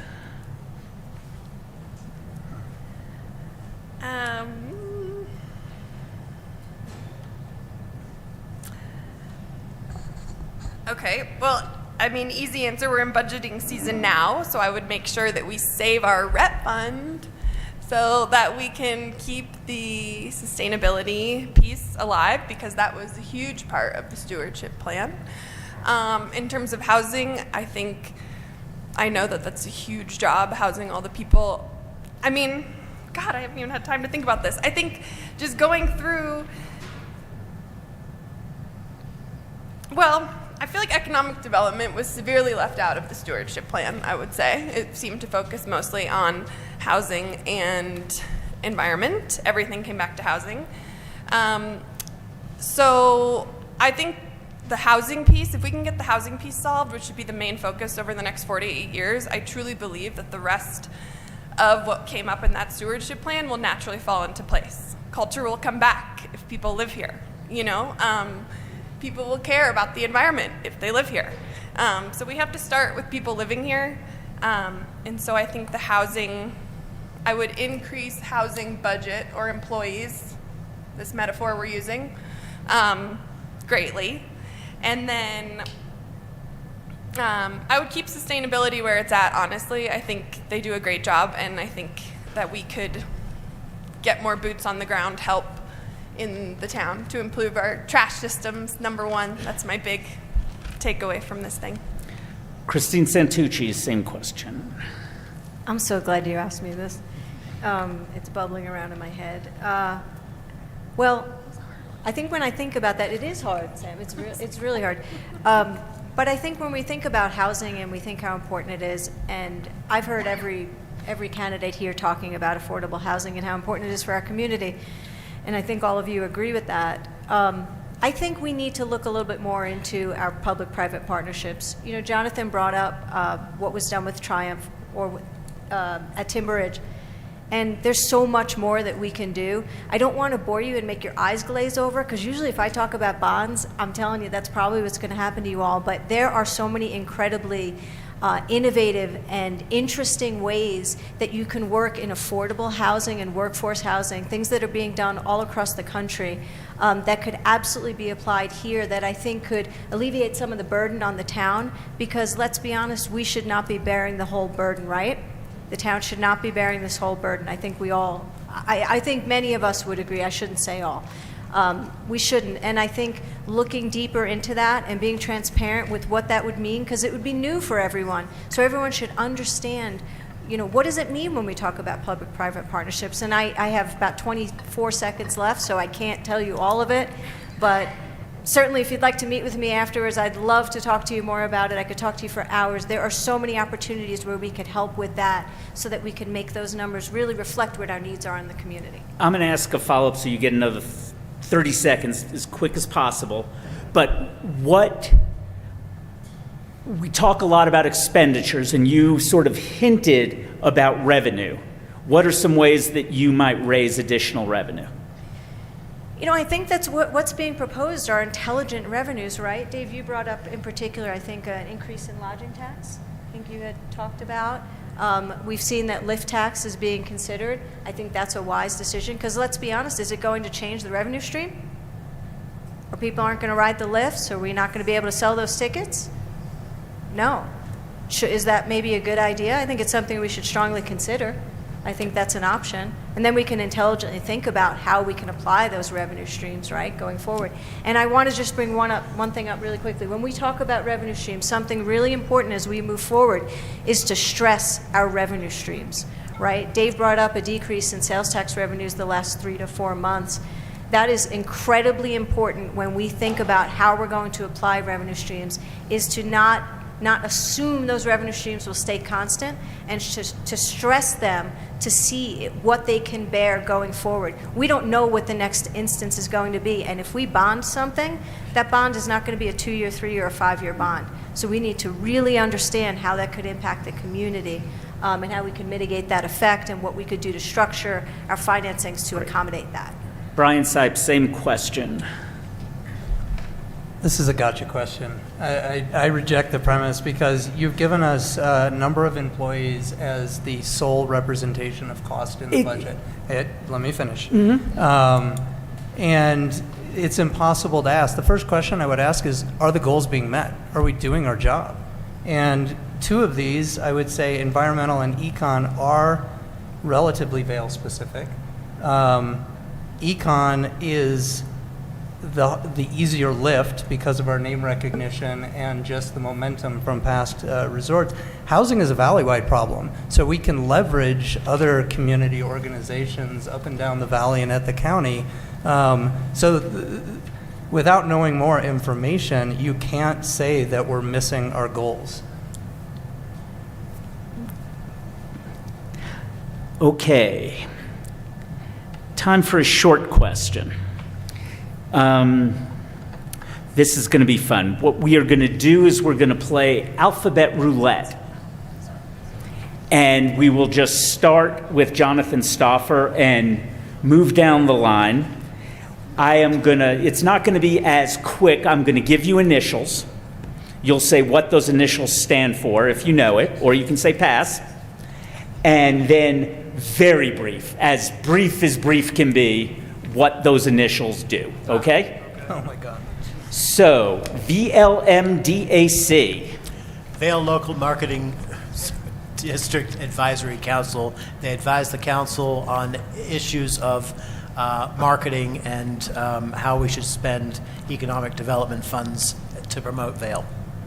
John Rediker, VCBA. The VCBA is the Vail Community Business Association? Chamber. Sorry, Vail Chamber Business Association. The sponsor of this event. Yeah, and it's the liaison with the community and representing all of the business interests, and quite often brings issues to town government in terms of building relationships and promoting businesses within the community. Great. Scott, SSD. Pass. Jack, SSD. SSD. I've seen it so many times. What is it? Don't know. Sam, SSD. Brian. It might get to you, Reid. I'm going to pass too. I don't know. Dave. Yeah, no. Christine. Dave Chapin. SSD is oh my God. It's SDD. special. I am so sorry. So you guys start back over here? Yeah, so let's start with Scott McBride. Pass. Pass. Special Development District. Thank you. I am so sorry. Okay. So Brian Sipes, VLHA, and that is correct. I have to write it down. Vail Local Housing Authority. Yes. Dave Tucker, VRD. The Vail Rec District. Christine, VEAC. Oh, gosh. I can forget what I'm walking into a room for, and I don't know the third. I'm going to have to pass because I can't. Dave Chapin, VEAC. Vail Economic Advisory Council. Advisory. Reid, VBR. VBR, Vail Board of Realtors. Jonathan Staufer, AIPP. Art in Public Places. John Rediker, CSE. Committee of Special Events. Commission Yes. of Special Events. Thank you. Scott, DRB. Design Review Board. Jack, PEC. Planning and Environmental Commission. Sam, AMI.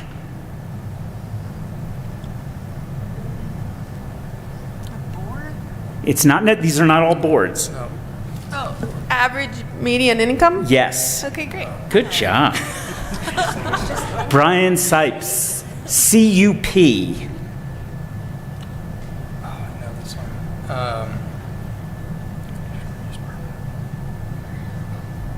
I am blanking. Okay. Dave Tucker? No idea. Christine? Candidate under pressure. Very good. That's it, right? Conditional use permit. Yes. And Reid Phillips. Do you want a hard one? I've got like a hard one and an easy one. Which do you want? I'll take a hard one for 800. Perfect. CML.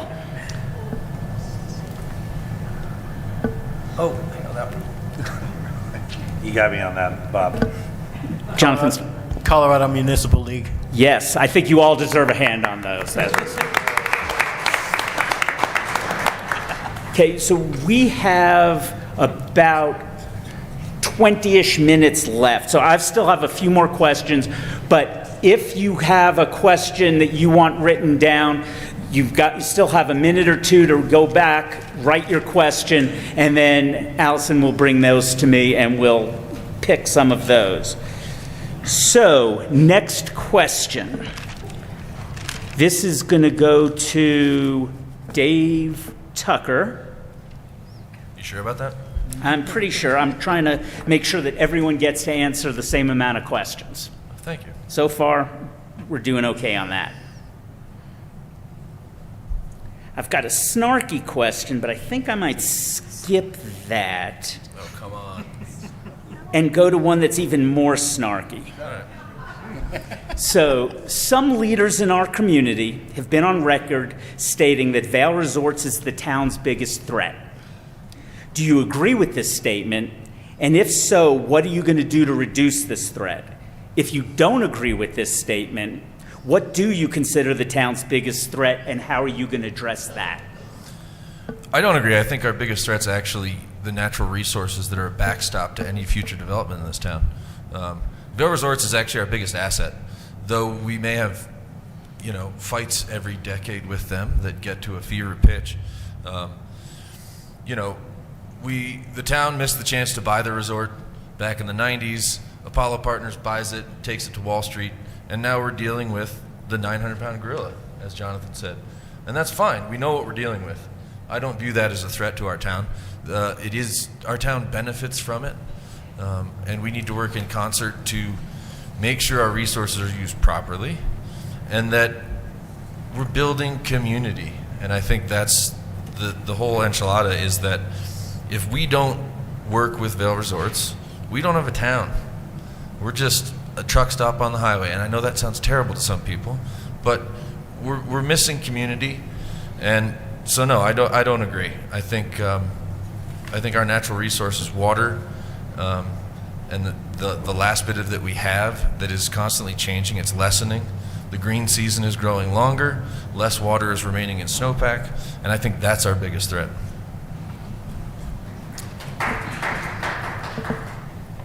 Scott McBride, same question. Sure. I agree. I do not think Vail Resort is our biggest threat. I do consider them a strong asset of the town. And yes, there are fights. There are fights for sure. But I ask you what we would look like without this beautiful resort here. It's what brought people here. It's what's brought people here for 60 years. That said, why do people stay? They don't stay for the resort. They stay for the beauty, right? So what is our biggest threat? And our biggest threat is the scarcity of land. And I don't just mean that in terms of building real estate on, but scarcity of land in terms of enjoying it. We get to enjoy it now. It's beautiful. What happens if the resources dry up? We need to make sure we take care of it. Preservation of that asset is huge, and that's where Vail Resorts can be very helpful, right? They can dedicate resources to that. The town of Vail can work with them. You heard a reference tonight to public-private partnerships. That's critical to the future of the town of Vail. I think the redevelopment project right now at Timber Ridge is a great example of that, where the town can put up money, can get that money back, and you can end up with great things for both economically, in terms of profit for the companies involved, and then also the community for places to live once it's fully developed. Thank you. John Rediker, same question. I'm not sure that Vail Resorts is the biggest threat to our community. Like Mr. Tucker, I believe that the biggest threat to our existence in the future is climate change. If we don't have snow in 50 years, what are we all doing here right now? Climate change is our biggest problem, and we need to address that, not just with the sustainability efforts that we've engaged in to date, which have been admirable. We need to start reaching out and throwing our weight around, if we can, on a national scale in order to address this issue. As for Vail Resorts, it's a very complicated relationship. They are our biggest employer in town. They have not treated the town fairly in all issues. I don't think the town has treated Vail Resorts fairly in all issues. We have a rough patch right now with what's going on in Booth Heights. Once that is resolved, we need to start working with the leaders of Vail Resorts to repair our relationship. They are the town's largest employer. They are integral to everything that we do in town, our town businesses. It's the reason why we all live here. The ski mountain, they're not going away. So we need to figure out a way to not just have the good dialogue that we have with the Vail Resorts leaders that are within our community, people like Beth Howard, we need to establish the dialogue with the people, like Jonathan has mentioned, the people down in Broomfield. Great. Jack Bergey, same question. Biggest threat, and how are you going to mitigate it? Yeah, Vail Resorts is not our biggest threat. They should be our biggest partner. Right now, we need to work to rebuild that trust and mutual respect to get on the right foot here.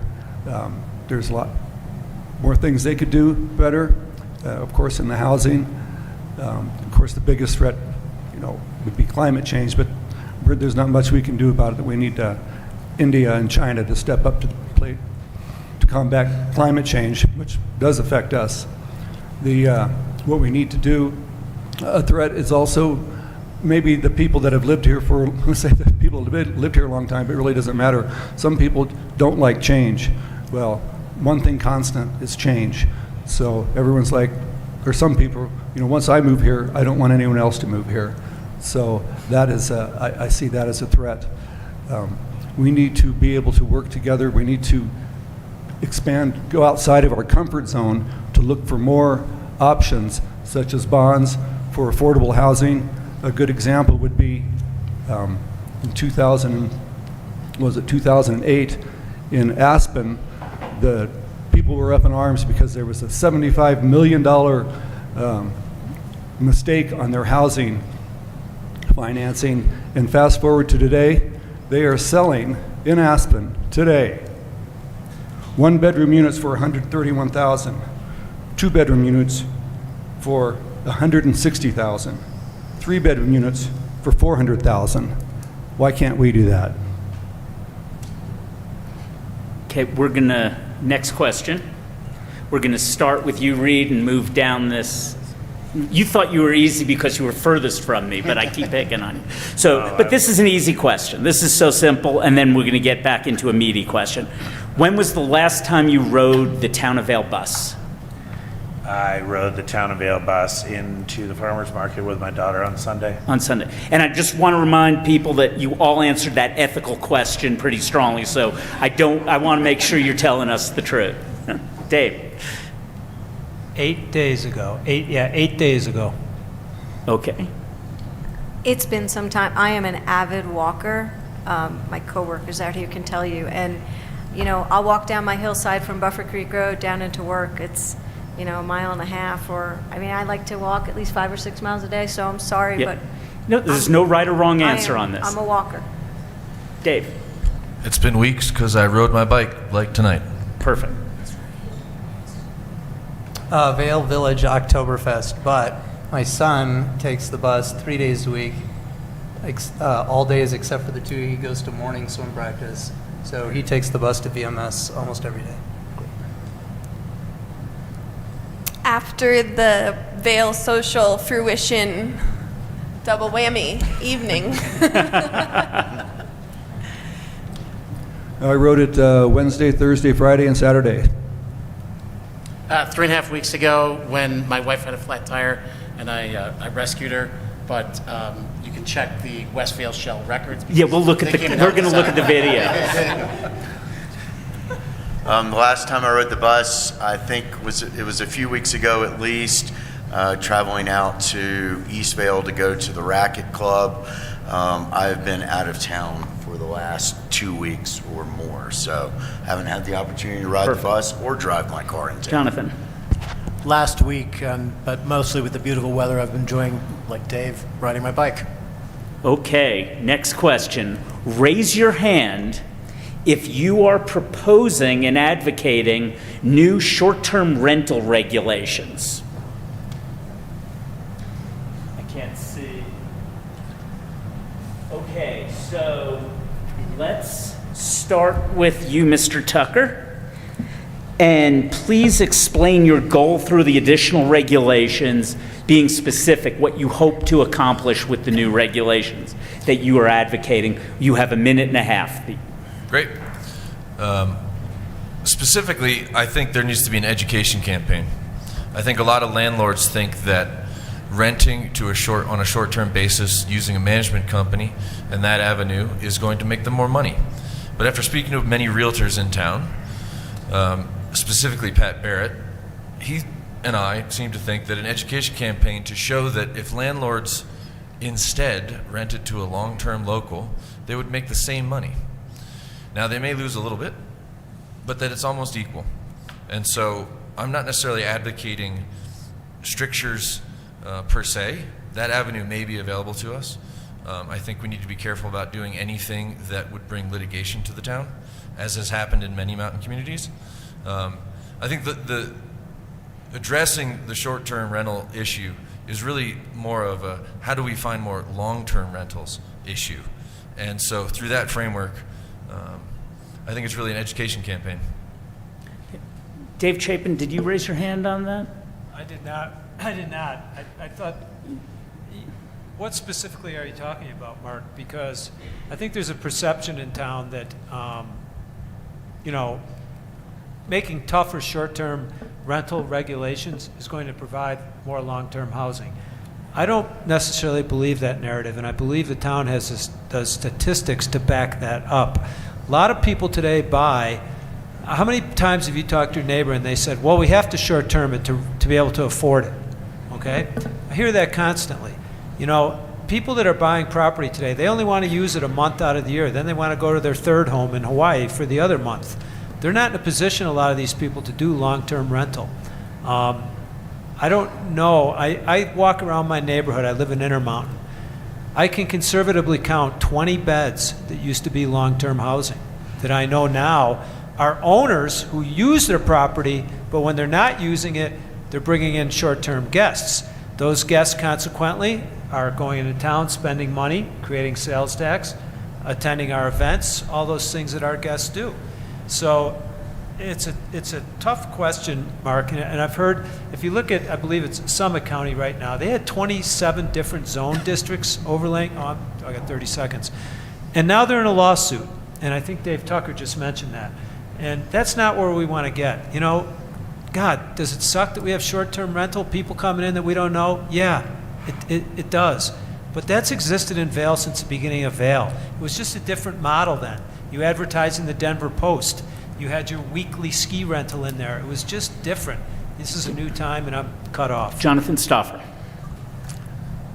I think the data that we're gathering should be informing the next decision regarding short-term rentals. I mean, it's an alarming statistic that 24% of the housing that was sold in Colorado last year was sold to investors rather than to individual homeowners.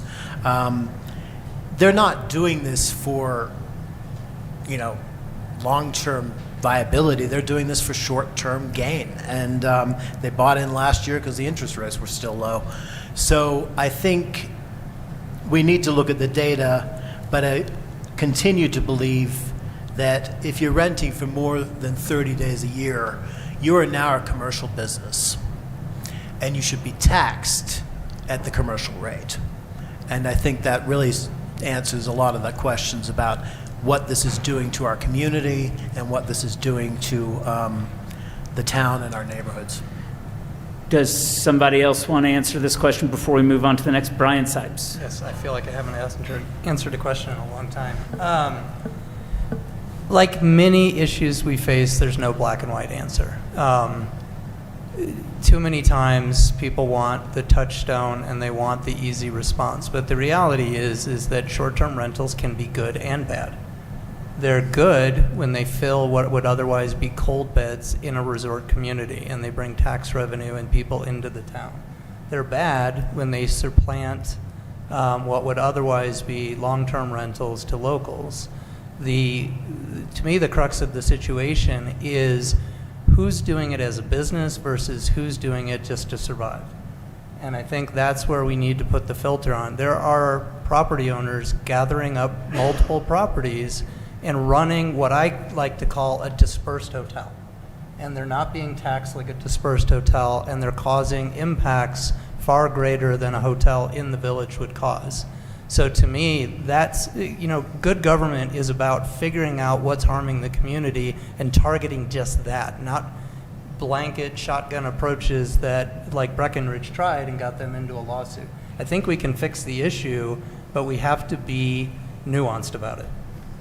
Anyone else want this one? I've got two other questions after this that are also meaty. So, Reid, you had your hand up.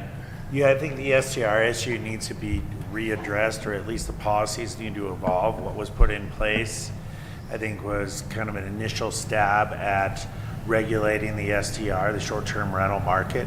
What we found is that that has evolved significantly since we put those regulations in place.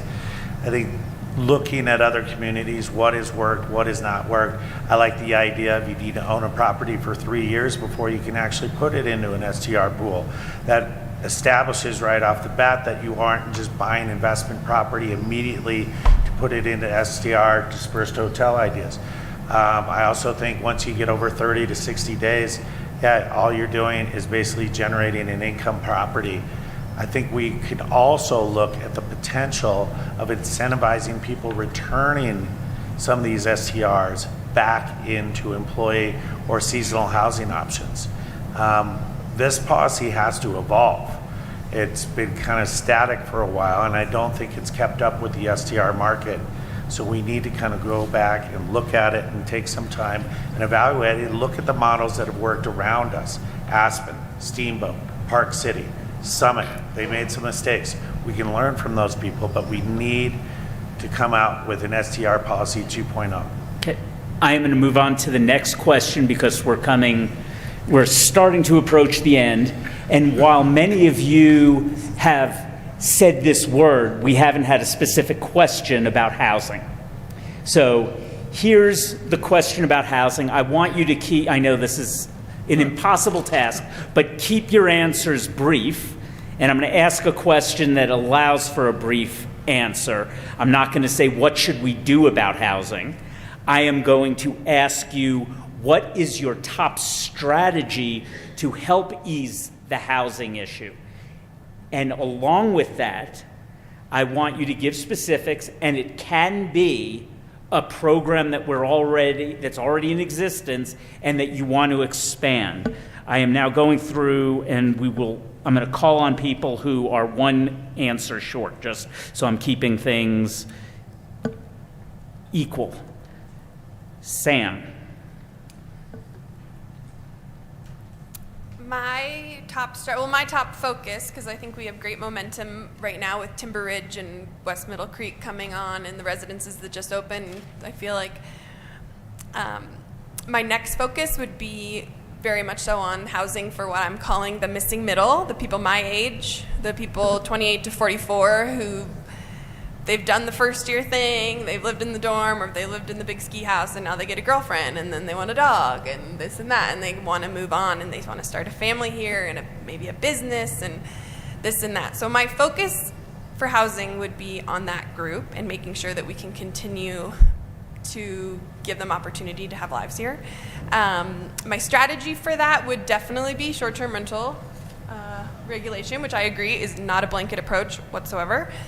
And then also, I think what happens in West Vail is going to make a big impact. I think working with the county to build more projects like the Chamonix project, that style, more home type things, because we are on a scarcity of land here, like Scott said. But yeah, that would be my big focus for housing, is for that missing middle group that wants to be here and wants to stay here and continue Vail on. Dave Chapin. A couple things. First of all, it's going to take political will. That's the number one thing. You've got to get people willing to get behind it. It's going to take political will. If the council can't agree on it, it stops right there. We need to revamp our review process in the town of Vail as well. I know that's something the council's starting to address. I think there's a perception in the private sector that town of Vail review processes can be cumbersome and the outcome is never known. So consequently, our private partners that want to come forward and help us have hesitancy. They have to put a financial commitment in to get through our review process, and if they get denied, guess what? That money's gone. That money doesn't come back. Those are two things that stand out to me. You talk about specifics. I don't know if I'm on a timer here. I'm sorry. Okay. You talk about specifics. Our housing fund, last year did a pretty good job, and the people at the town of Vail voted for that. I think we brought in, I've got it here somewhere, $5 million in 2022. What a great avenue to have. I like the idea of long-term rental incentives as well. I believe one of the candidates mentioned that earlier. I think that is possibly a way to convert some of this short-term property. And I think Jonathan said it. These corporations that are buying up the property strictly as an investment opportunity, we have to find a way to end that. That's a problem. I agree with Jonathan completely on that. I think it was Jonathan. Sorry, Jonathan, I'm quoting you, and it wasn't you. John Rediker. We need to shift things a little bit in the way we're approaching housing. Number one is we need to bring affordable products online, both in terms of rental rates as well as for purchase. We need to shift our focus a little bit more to families and people that want to live with the community and assist in home ownership. A lot of the products that we're bringing online are rental housing, and that's necessary, and we need to continue to pursue those efforts. West Middle Creek being an example that's coming up. But we need to take some of our housing tax funds, and we need to have a discussion about potentially subsidizing housing in order to get families in our community. You can't just have workforce housing that's simply for rent. That doesn't build community for the future. You need to provide affordable housing options for people that want to be in this community for long term and not just people that are here for a season or two. That's beneficial for businesses, but it's not a benefit for our community at large. Jack. Thank you. Like I alluded to earlier, what Aspen has is amazing, and I don't know why we can't do that. It's just money. The town has to come up with this money somewhere, whether it's a bond, but affordable housing is what we're lacking. Workforce housing is one thing, employee housing units, the deed restrictions are great, but just to call it an employee housing unit doesn't make it affordable. We need to concentrate on affordable housing. To have families, like Sam mentioned, we want the townhome type style places that we have on the Chamonix parcel. I was a part of that many, many years ago. I feel we should have built more of them there at the land next to them. Land is, of course, the issue, but the town's going to have to come up with some big questions there on where we're going to come up with that money to actually help to make it affordable. The short-term rental issue, like Dave mentioned, and Brian, I couldn't agree more. There's a lot of second homeowners that they're never going to make it a long-term rental. They're going to rent it for a few months out of the year when they're not there for a little extra income. Of course, the people that make a business of it, couldn't agree with you more. That's a different issue. But what we really need to do is find out what we have. All the current landlords that are long-term renters, that have long-term rentals, we need to court them, talk to them, ask them what they need, help them to keep them as long-term landlords. I've been a long-term landlord for 27 years now.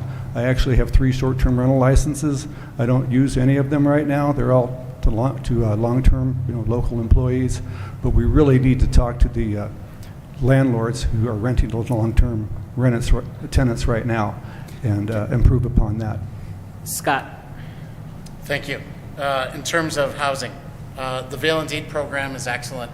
I don't want to say it's hit a wall, but it has reached a little bit of a saturation, and that's why the Timber Ridge Housing Redevelopment Project is so good, because it combines funds from the town of Vail, a builder, right, and development companies that otherwise would be incentivized to go for more profitable projects. That project all of a sudden becomes more profitable once the town pitches in as well. And then there's a nice mix in that property. I urge you to read about it if you haven't, in terms of the specifics, not just the general concept, but the percentage of units that will be subject to the Vail Indeed program. Some of them will not. It creates a nice mix so that you can truly get more housing. Because the Vail Indeed program, it's great, but not everyone's incentivized to do it, and there are certain properties that just won't ever fit into it. A multi-million-dollar home in the Vail Village is probably not going to be a good candidate for Vail indeed. But the Timber Ridge project and really that public-private partnership is such a good option, because otherwise, who's going to do it? Who's going to create, right? Who's going to create the dollars that you're talking about in terms of buying a property? Unless it's someone who makes 75% of their income in the Vail Valley, who's a full-time resident here, right? So it's really that public-private partnership that we more of, and I think it's the Timber Ridge is just a great example. Christine, finish up the housing question. So echoing what my fellow candidates have talked about, the Indeed program, incredible program, reason why it's nationally recognized, looking at what other communities are doing, what Reid had brought up, really important. And I think we can get bigger, right? There are affordable housing finance directors across the country. I'm sure George knows a lot of them. And, considering what they're doing, obviously everything isn't going to work in our community, right? We're Vail, we're different from other communities. But a lot of things could work, right? So talking to those people, finding out more about what they're doing, how are they solving problems, what things did they do that they wish they would have done differently, learning from people around the country. Let's not isolate ourselves and only think about what people are doing nearby, right? Let's also lean on the state. The governor was just here, right, last week, week before? Let's lean on the state. Let's see what the housing, with the Department of Housing and Sustainability, what Andrew Paredes, what would he like to do to try to help our community? I've had conversations with him in the past about kind of thinking about, let's think a little bit differently. Let's look at our resort communities and how we can assist them. Well, let's continue those conversations, right? So let's try to grow our partnerships with more entities so that the town isn't bearing all of the responsibility. Thank you. So we are scheduled to go up till 8 o'clock. So I just want to give a roadmap for what we are going to do for the next few minutes. I want to make sure that we're not going to be able to get to all of the questions that you guys wrote down, but we do have a good selection. But before we get to that, I have one more question. So I did mention this earlier. For last week, we spent 15 minutes with each of these 10 candidates, and we recorded an interview on High Five Access Media. That's going to be on the air next week, and also on people's social media, and you'll get to learn a lot about the candidates personally as opposed to necessarily policy issues. But one thing I thought was very interesting, almost all of them, if not all of them, mentioned that they are budgeting 15 hours per week for council work upcoming. If you do the math, that equals, for a 4-year term, equals 3,120 hours that they are going to be budgeting to council. So now I'm going to be both bad to you and good to you. 6 of the 10 of you are not going to be on council. That means I am giving you back 3,120 hours of your time at no cost to you. So I want to go through, and we'll start with Jonathan. I'm not going to start with you, Reid. We'll end with you. I want to know if you will pledge just half of those hours to work on town issues, and what is 1 or 2 issues that you would work on as a private citizen, because we are lucky enough to live in a town that you don't have to be an elected leader to actually have a huge influence on the direction of this town. So half of 3,120 hours. Go ahead. I have always participated in the political and community life of this valley, and I would plan to continue whether I get elected or not. I think some of the things that are facing us as a challenge are the biodiversity crisis, not just globally, but here locally, and that is something I'm very passionate about and want to spend some time on, namely getting some wildlife bridges so we can stop slaughtering the elk herd, the deer herd, as they're going down I-70. John. Well, assuming that I'm not elected to town council, I will continue to serve on the Planning and Environmental Commission for at least another half a year, as well as the Vail Recreation District Board. So that will take up a considerable amount of those hours. Might be more than half of the hours. Yeah, that will take up a considerable amount. So I will continue to pursue those endeavors and whatever else may come along. I'll also take a few hours and do some more fishing and a little bit more skiing. That doesn't benefit the community, but it benefits my soul. Yeah. Scott. My wife and one of my sons are here, so they'd be very happy to hear that. That would be a shame if I weren't elected, but yes, I would dedicate half of that time. The issues I'd be most interested in, one, preservation. I mentioned scarcity of land earlier. Preservation of the wonderful natural resources we have here. We can also be a leader. If you take a look at the Vail Municipal Building, there are so many different ways right at the entrance to that building to reduce landfill waste. We can expand that throughout the town. That's something we can be a great leader in, because when we set the example and people visit here from everywhere, guess what? They bring it back to where they go. So that's just a great example that we can lead on. And also short-term rentals. But as I understand it, there is a pattern or history of folks who did not win at town council to become involved in committees, and I'd be happy to do that were I not elected. Jack. Well, I'd definitely be applying for the PEC or the DRB. Those would be the two committees I'd be wanting to participate in. I just saw something on TV the other day about food waste being like the #1 polluter of adding methane gas to the atmosphere. I mean, I don't want to imagine how much food waste there are from all the restaurants in Vail. I don't know if there's anything we can do about it, but at least we ought to start trying to do something about it. In fact, there is something we can do about it, because I do it.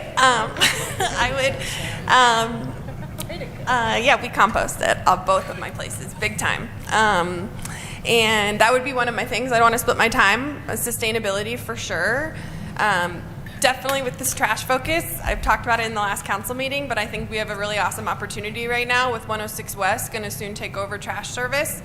I think that we could easily get a single hauler that could then improve our recycling, composting, and trash programs across the board, and work with Vail Resorts to do it. Amazing. And then my second place I would want to split my time, because I think I would have a really great impact and already do, would be in mental health for our workforce. Everything from connecting them with our local resources, which I already do via Vail Mental Wellness Instagram, have to plug it, but it's really an amazing thing. And also workforce development, to go back to my big topic of getting people to just believe that they can make a life here. I want to help make that possible.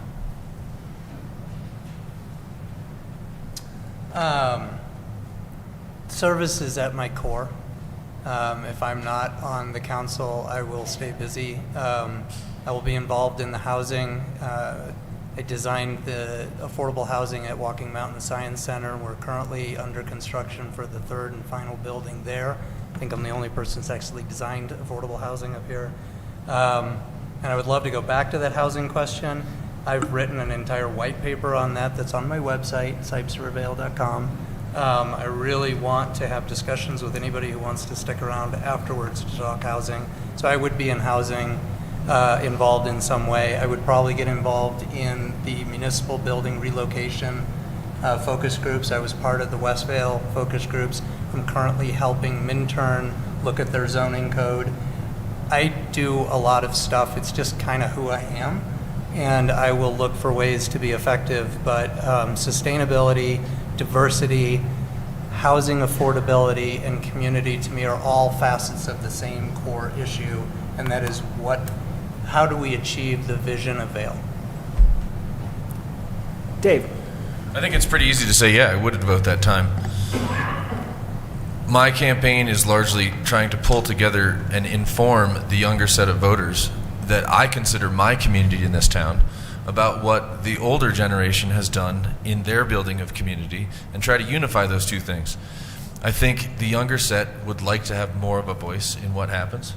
And so using the tools I have through social media that I've learned to disseminate information as a musician, booking shows and playing shows all over the country, getting the information into people's heads through conversation, and then helping bring our objectives into realization in this town.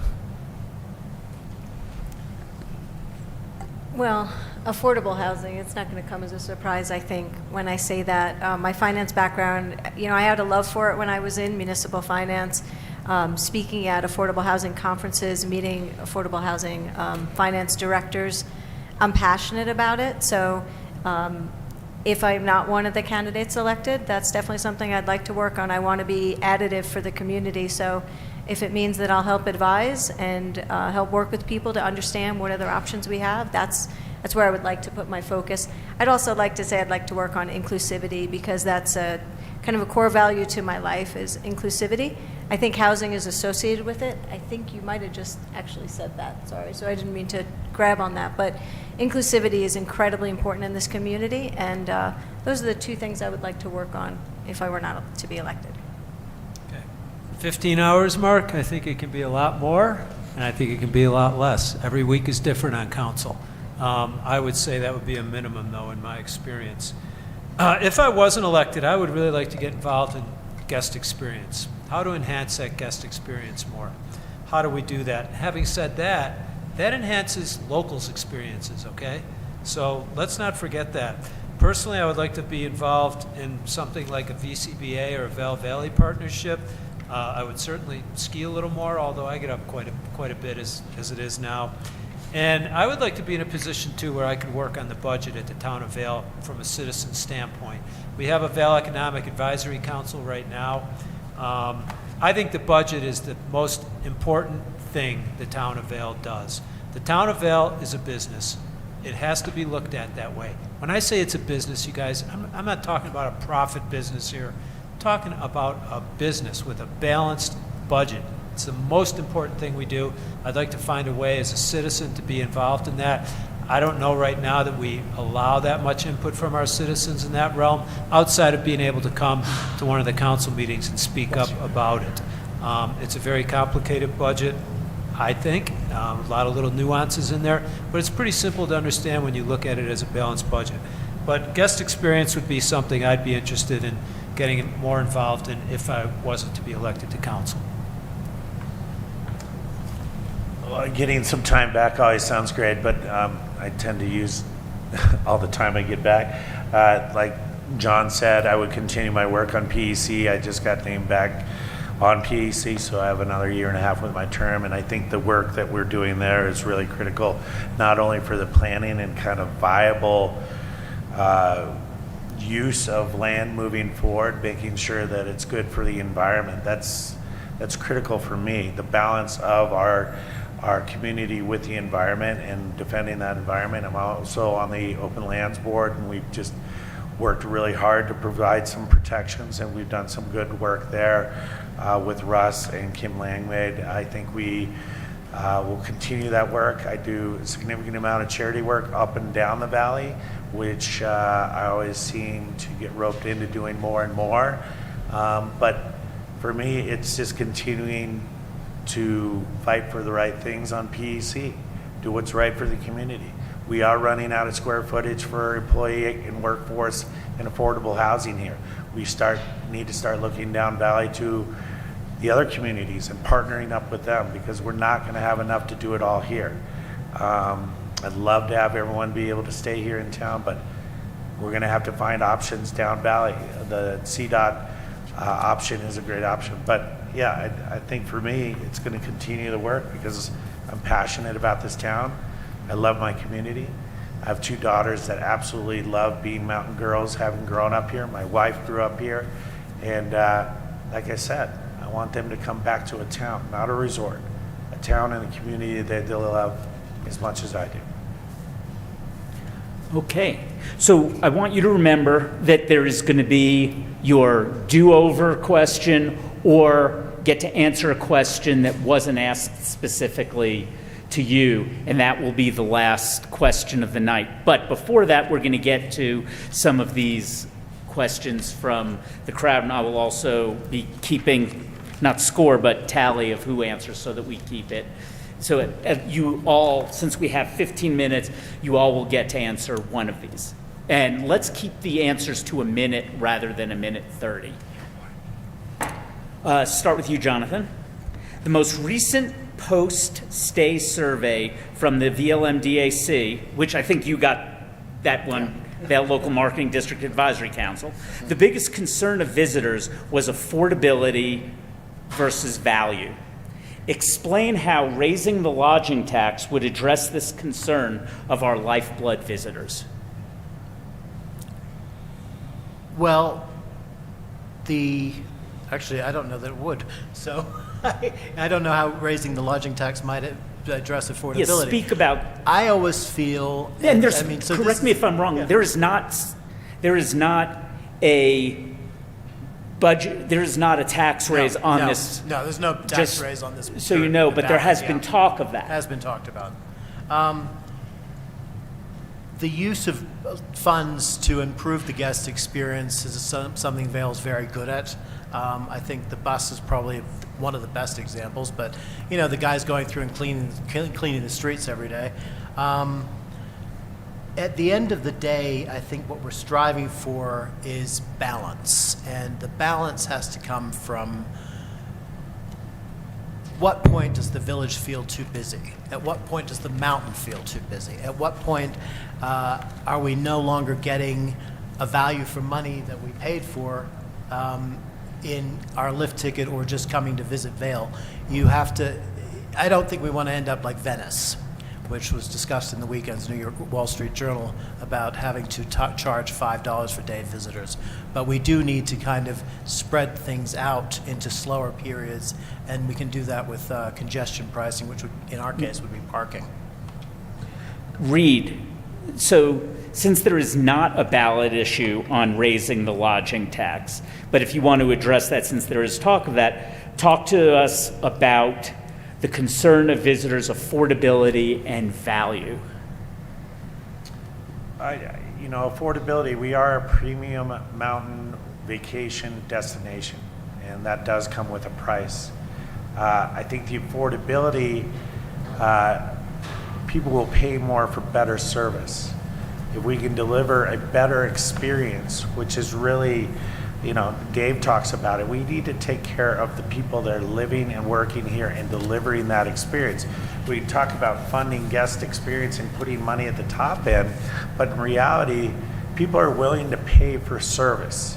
And if the service is better, because we're taking care of that employee that's rather than just hanging on for dear life, they're actually thriving, they will deliver a better experience. We all went through COVID and we all saw the service staff and how burnt out they were and how they were barely hanging on and how they weren't being funded. And that was, people talked about service all the time and how they ran into grumpy waiters or bartenders, not at vendettas, but we need to support that lower, because people pay for better service. I understand the affordability portion, but you pay to come to Vail. We are a premium mountain resort. We can ask for those prices as long as we're delivering the service. John Rediker, value, affordability, concern of visitors.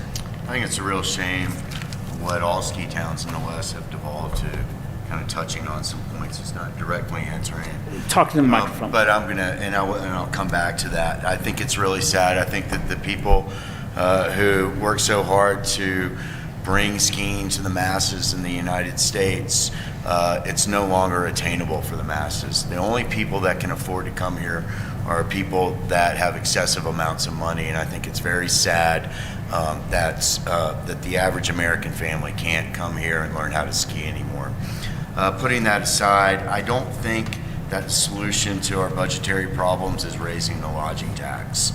I think that the solution to our problems in that regard is to be more responsible with the money that we have, and that's incumbent upon our town council to make sure that we're not overspending or being taken advantage of by developers and other parties who are in the business of making money, and we need to be more responsible with the taxpayer dollars that we have.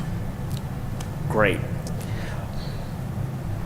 Dave Tucker, I am going to ask you the next question. If you are running to represent the younger population in Vail, which we do need, will you also listen to and represent older residents?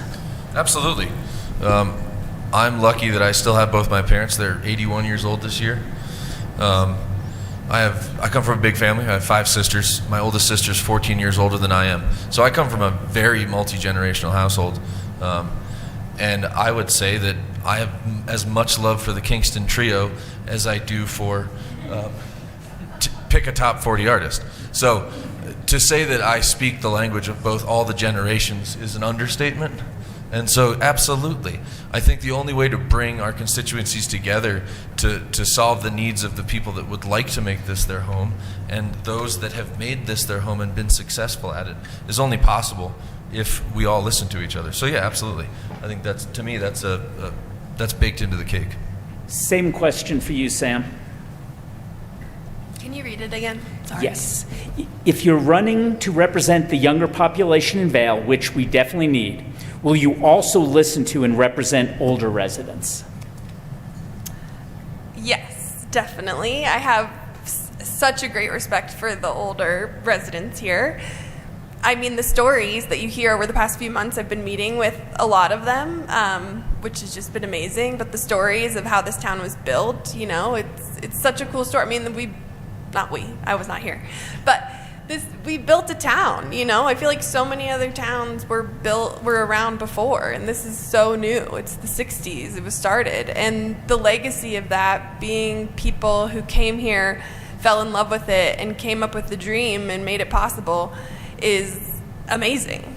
And so one of my main goals would be getting the younger population more involved, like Dave Tucker said, more involved, and making them, you know, I've said this a million times, but again, making them aware that they can create their own sort of dream and legacy here. It's possible. You know, we're not like the super old guard. We're lucky that we're not super old guard like Aspen, and the places have been around for way longer than us. We have so much more chance here. Great.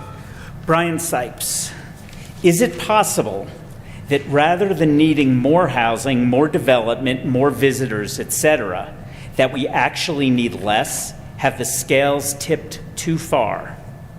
Very interesting question. I definitely think we cannot build ourselves out of these current problems.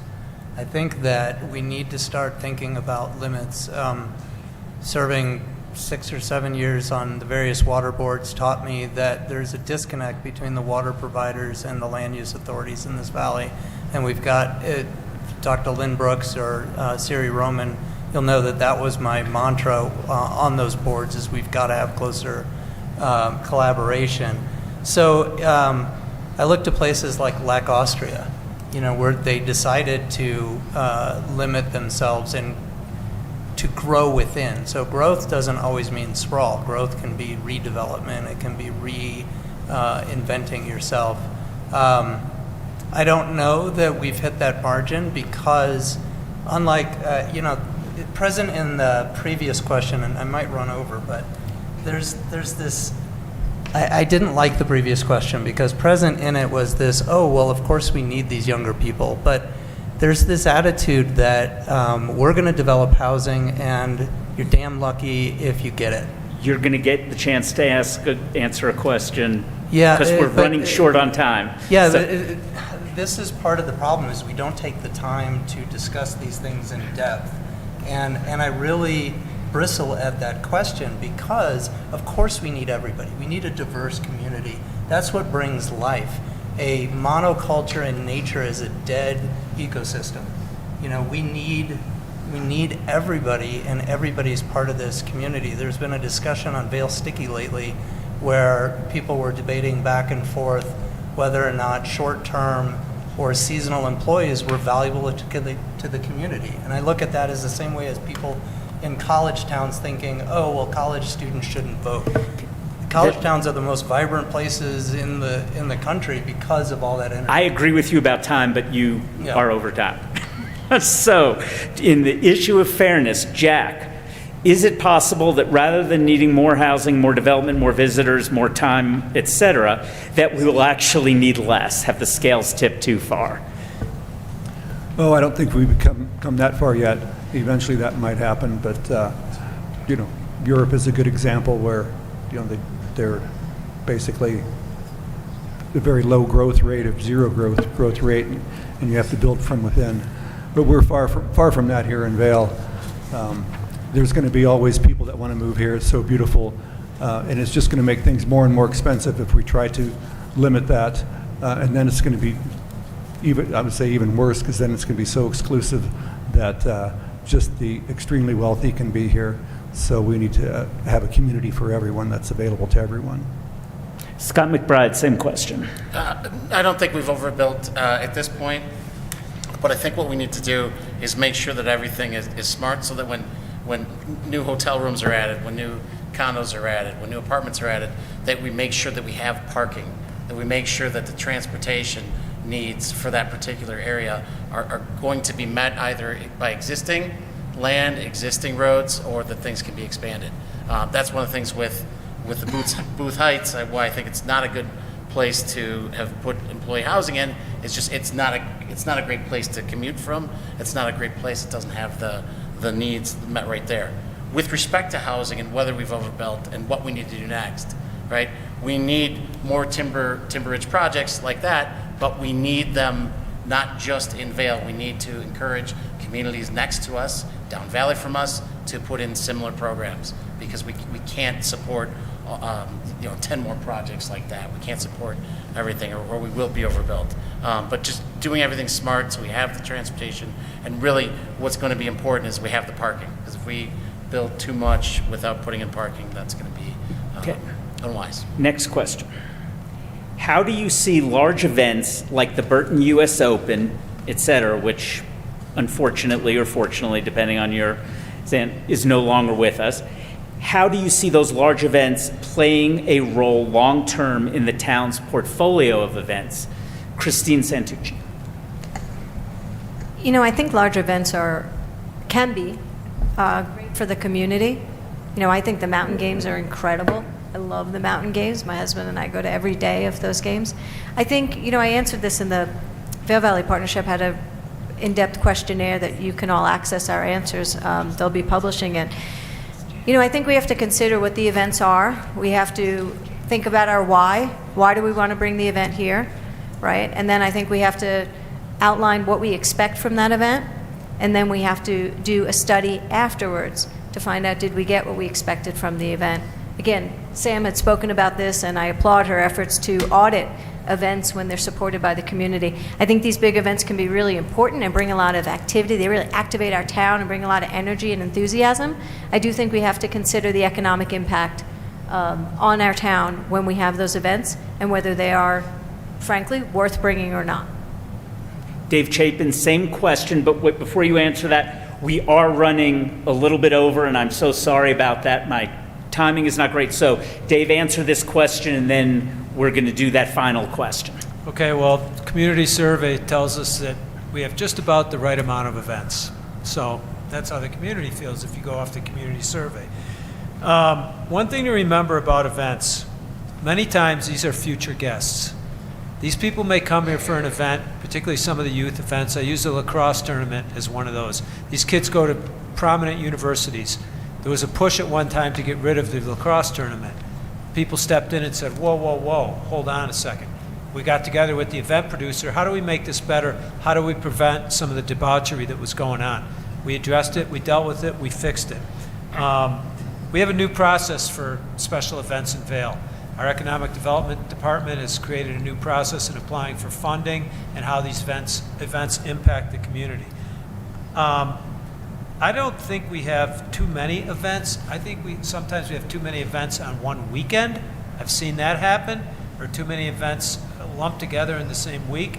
Events are important to us. It's been a part of our DNA for a long time.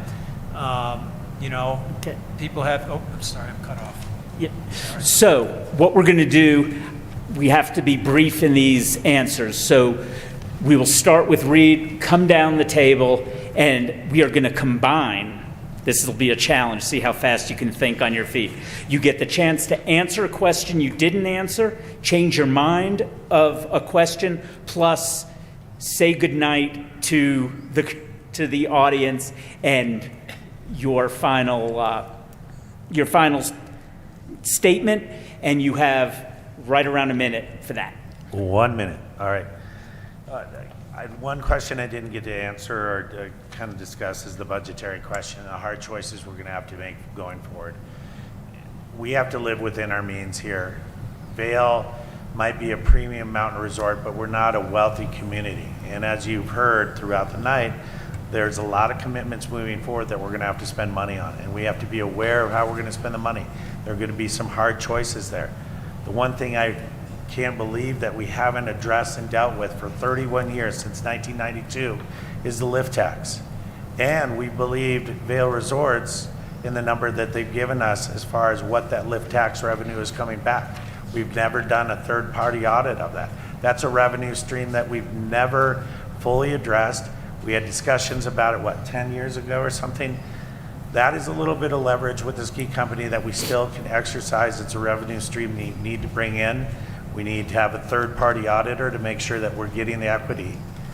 2008, they started selling 59,000 Epic Passes. Last year, 2.3 million Epic Passes. Has our revenue increased in the same way? No. So we're going to have to make some hard choices. We need to look at those revenue streams and spend our money wisely. Last words. Oh, thank you. Dave. Me next, sorry. Reid just hit on it. We didn't discuss the lift tax tonight. It was first approach. It was brought up in my first or second year on council about 8-10 years ago. Got poo-pooed somewhat quickly. Things have really changed since then. I almost look at it like an impact fee more than a lift tax. The impact of these visitors coming here, what is it doing to our town? Can we get, can we get more money from Vail Resorts to help address that?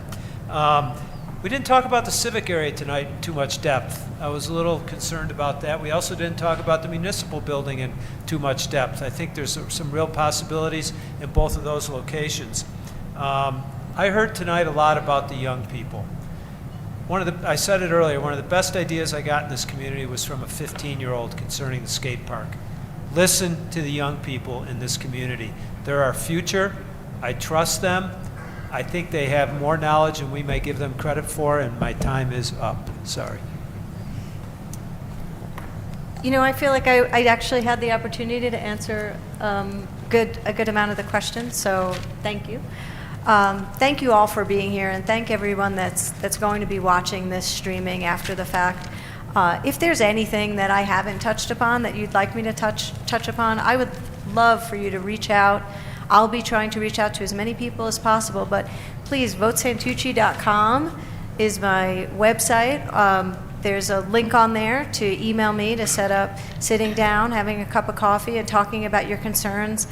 I want to hear what your concerns are, and I want to be able to address them if you elect me to the council.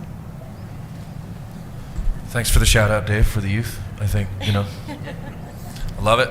I do feel like I answered most things. I'd change a lot of what I said or add to it. So I would, to what Christine just said, feel free to reach out. I have a lot of ideas about stuff. My third grade teacher sent a note home to mom that said, David needs to stop getting out of his seat to tell me how we can do things differently.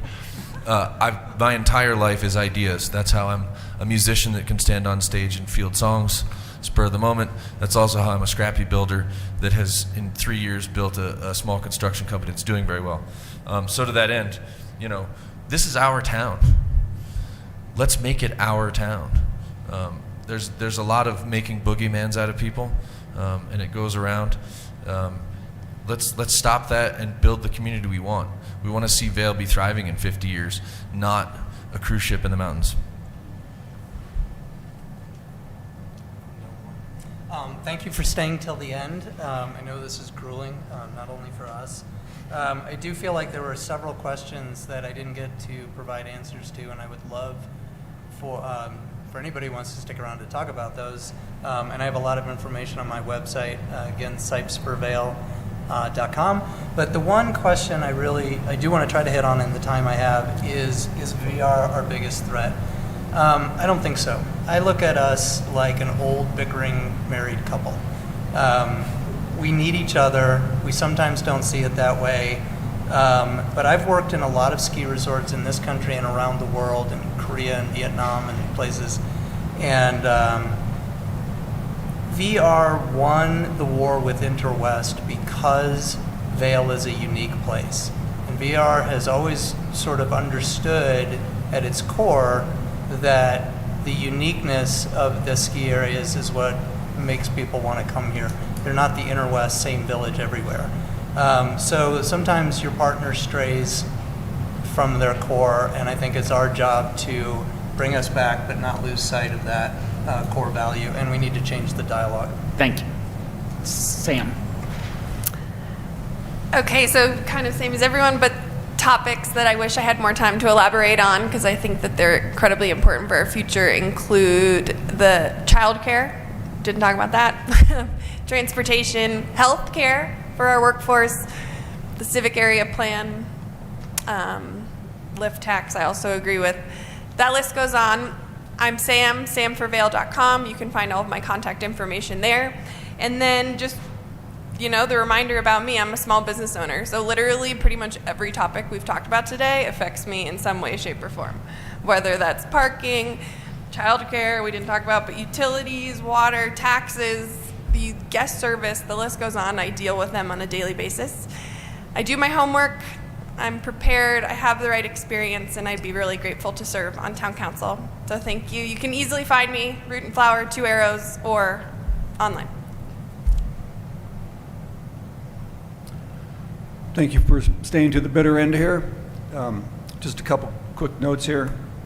Like other candidates have mentioned, the municipal building, that's a great possibility for housing there. We could do something with that. Something needs to be done there.